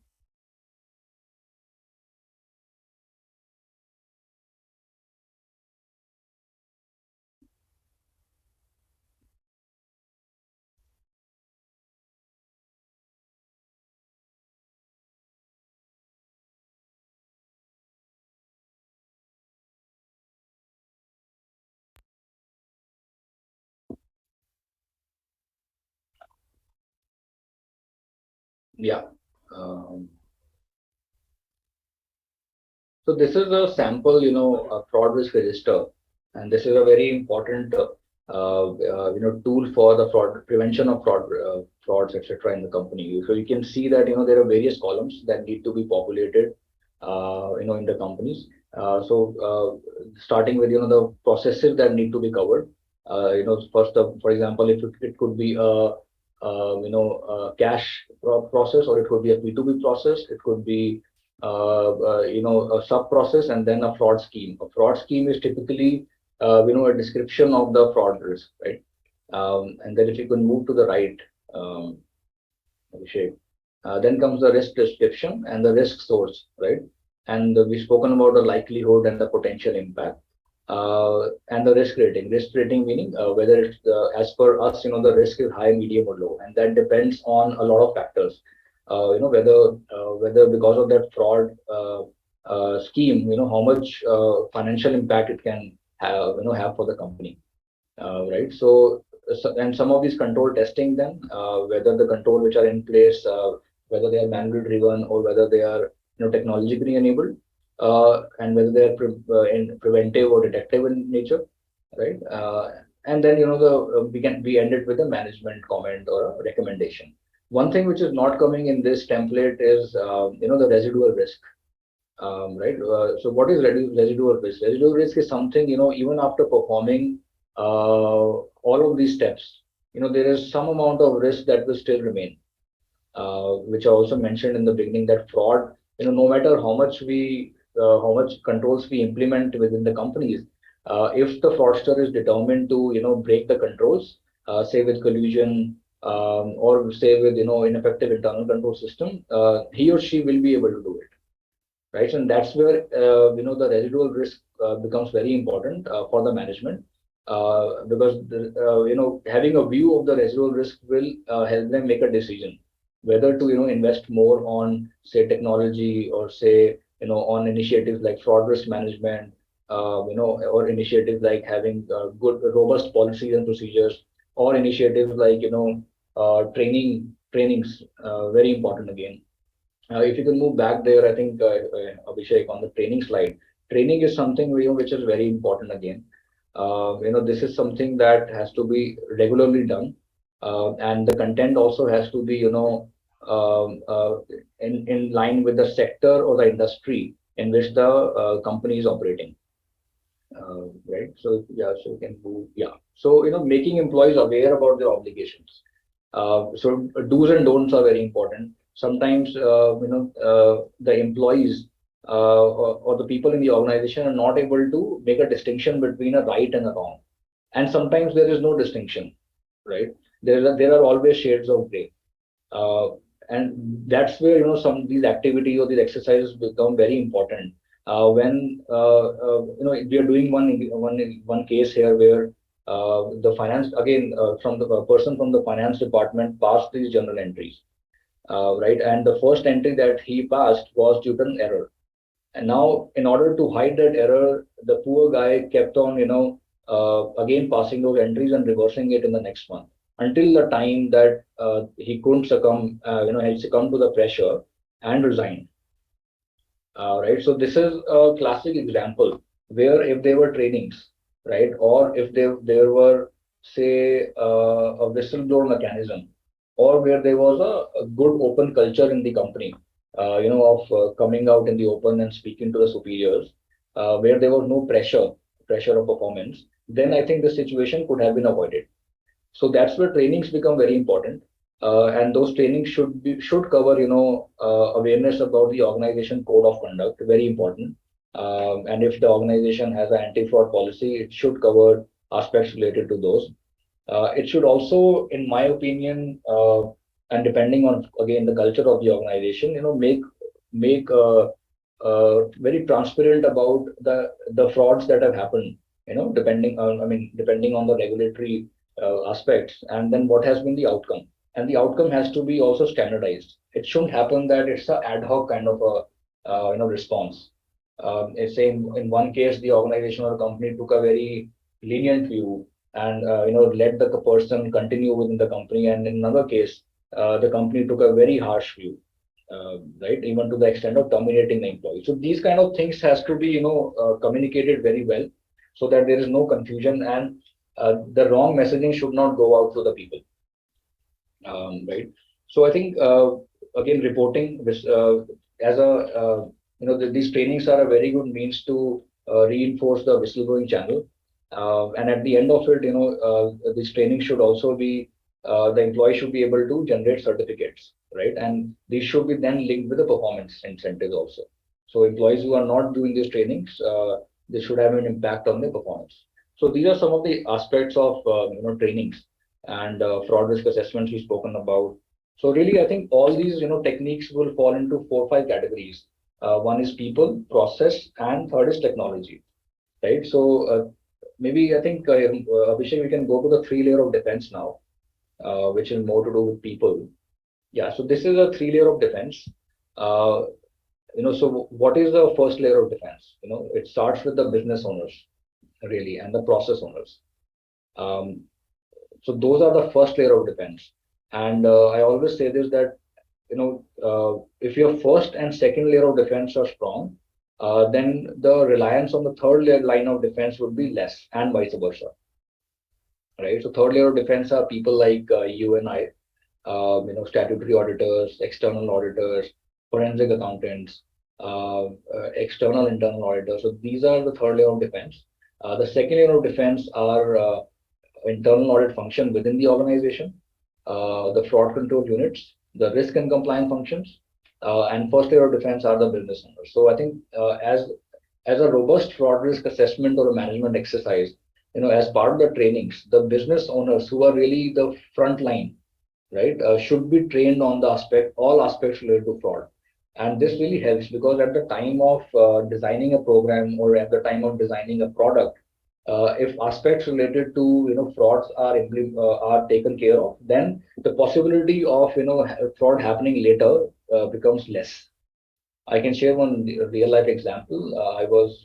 I and the team, we were engaged by a fintech company, right, and they were in the payment business.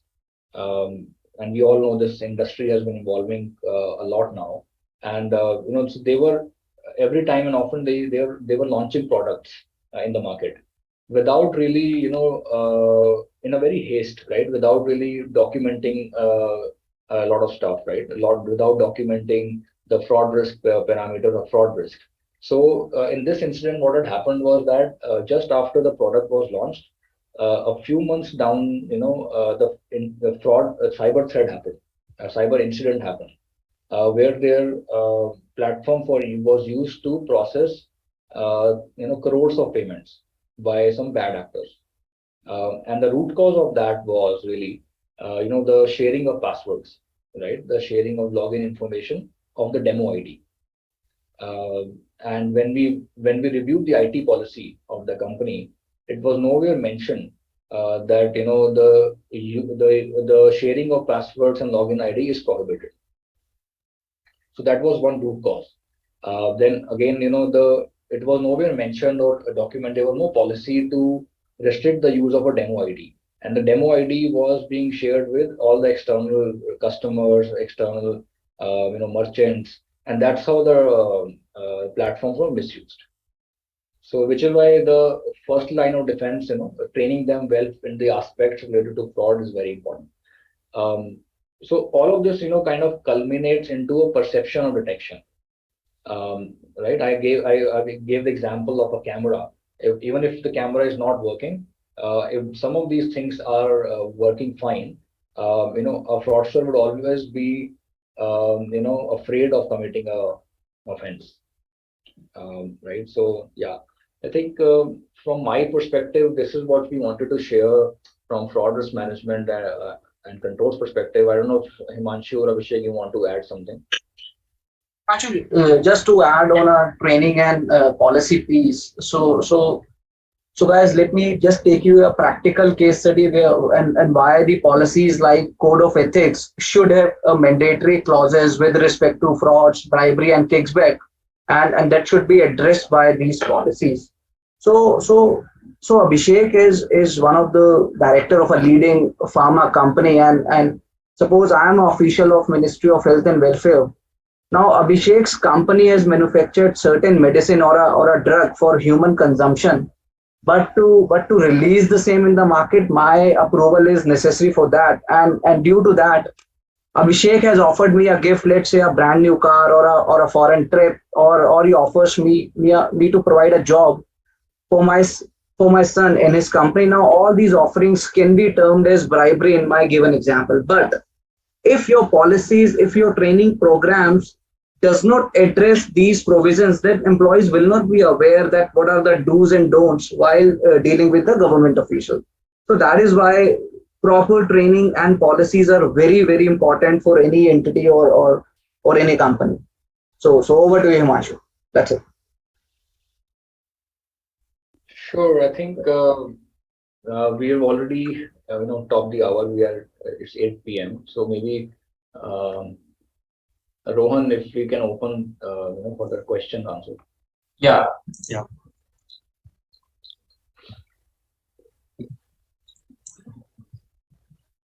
Okay, so there's a question regarding forensic standards, whether they apply to CAs only or other professions as well. I think, and the DAB, will make it more I'm sure we'll come out with the guidance in the coming days, but it is definitely going to be applicable on all the CA members, ICI members. But depending on the situation and the need, the other professionals and the other members of the industry bodies can also use those as a best practice. If they are sort of leading the investigations, and it may so happen that in the companies it's not always the chartered accountants who are leading the investigations. It may so happen that there are engineers or there are MBA finance. Now we have also situations where MBA finance are acting as CFOs. So in those situations also these standards will apply.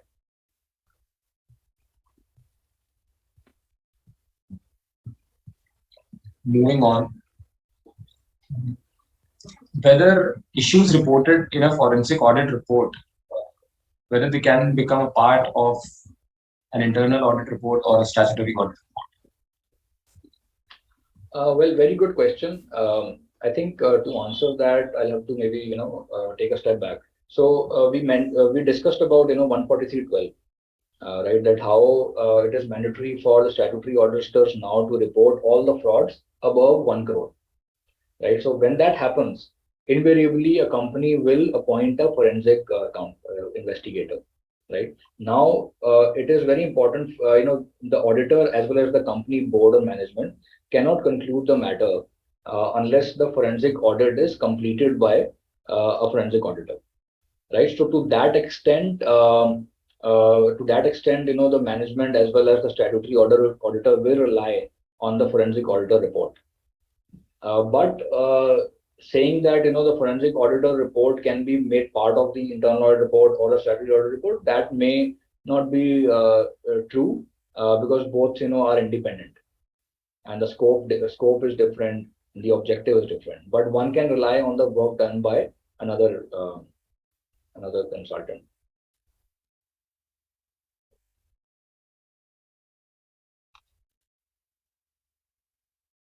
Ron, you're on mute.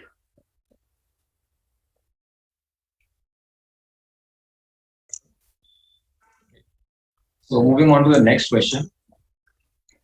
Should in-house internal audit personnel be rotated periodically as a part of fraud risk measures?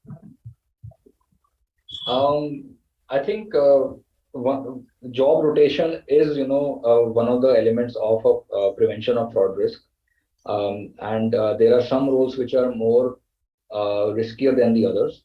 The first line of defense, which I mentioned, business owners or the process owners, are typically more riskier and should be, more subject to job rotation as opposed to a second line or a third. Third is anyway outside the company.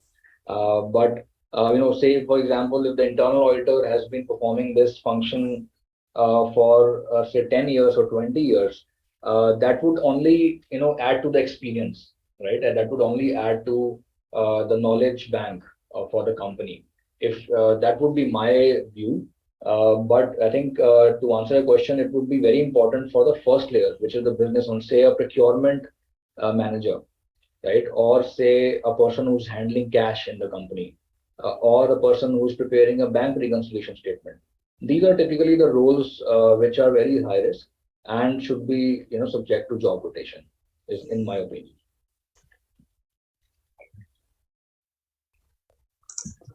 Another question: whether there is any change in the code of ethics of ICI to comply with the forensic standards, like no opinion on guilt or innocence. I think I would also rely on the committee members to answer that question. But yes, the code of ethics does apply once the forensic standards become, are implemented and become applicable on the members. If there are, evidences of a gross negligence, right, on the part of the professionals, then the code of ethics will apply, will come, right. So I think what was the second part of the question? If you can repeat, Rohan. Yeah. So it was regarding whether they can express an opinion on guilt or innocence. Yeah, so that is, I think I think I explained while I was, presenting that the opinion about the guilt or an innocence is not, is not the job of the forensic auditor. That has been made very clear in the forensic standards. That is something which comes into the area of judiciary or a court of law to decide. Right. Okay, moving on to the next question. Whether internal audit inside the organization will fall under second or third line of defense. Second layer of defense. Inside the organization would fall under the second layer of defense.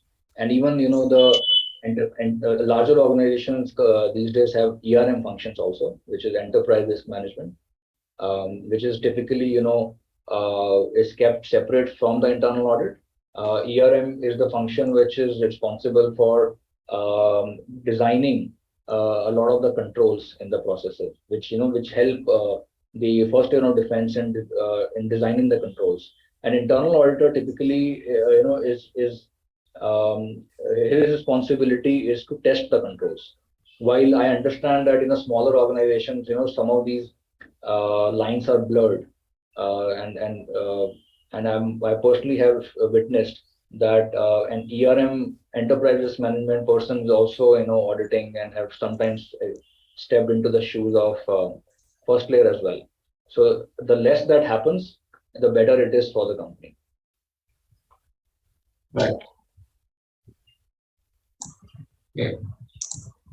Moving on to the next question. Can CA firms hire external experts like experts on IT? Yeah, the short answer is yes.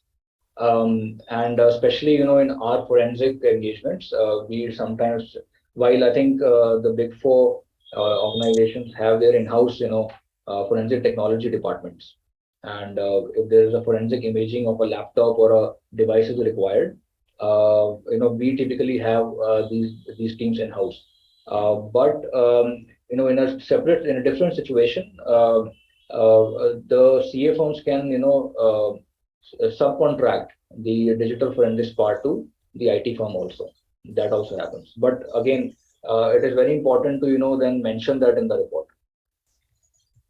categorically. That so the so and so part of the work has been performed by a third party. All right. Another interesting question. What are the ratios to be calculated while conducting a fraud investigation? Or what are the ratios that could help identify fraud? Well, I think a very good question. Maybe I think, Abhishek, if you can go to that slide, right, the data analytics, where we mentioned about the Benford law.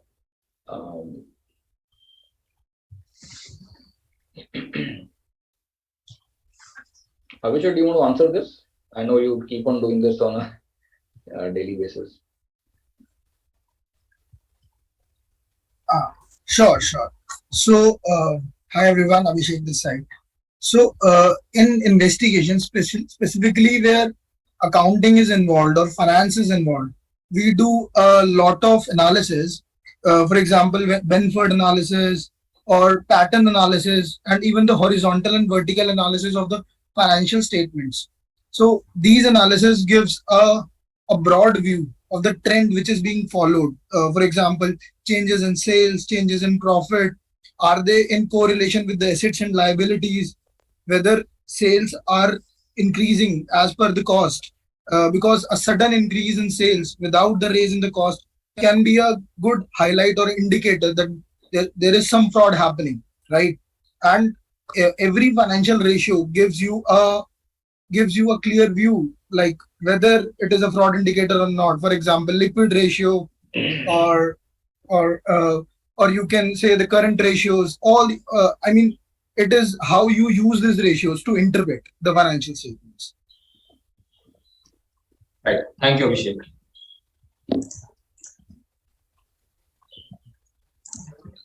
I think we do have time for more questions. Sure, happy to take. They're all repetitive in nature. Okay, so we have a general question regarding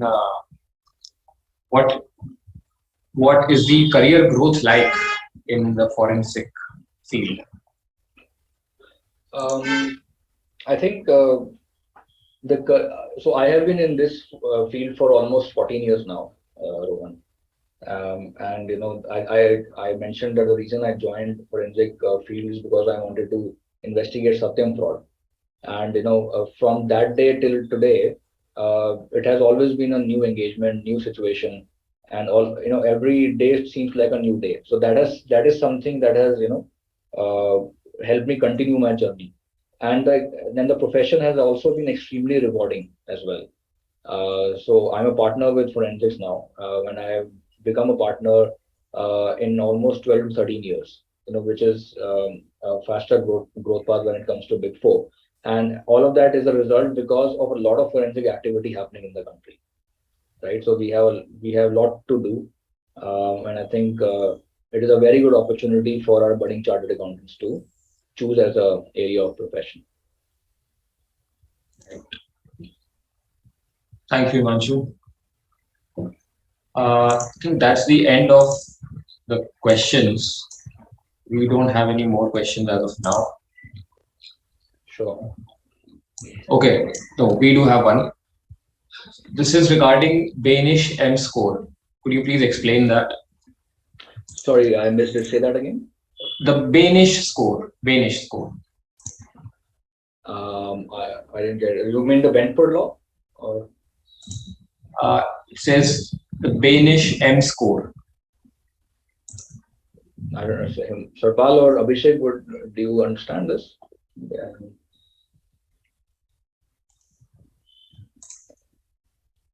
We can come back to, I mean, I'm not aware of this term, Rohan. I don't know if it was mentioned in the slides, but if it was, I will come back to you on that to answer that question for sure. Okay.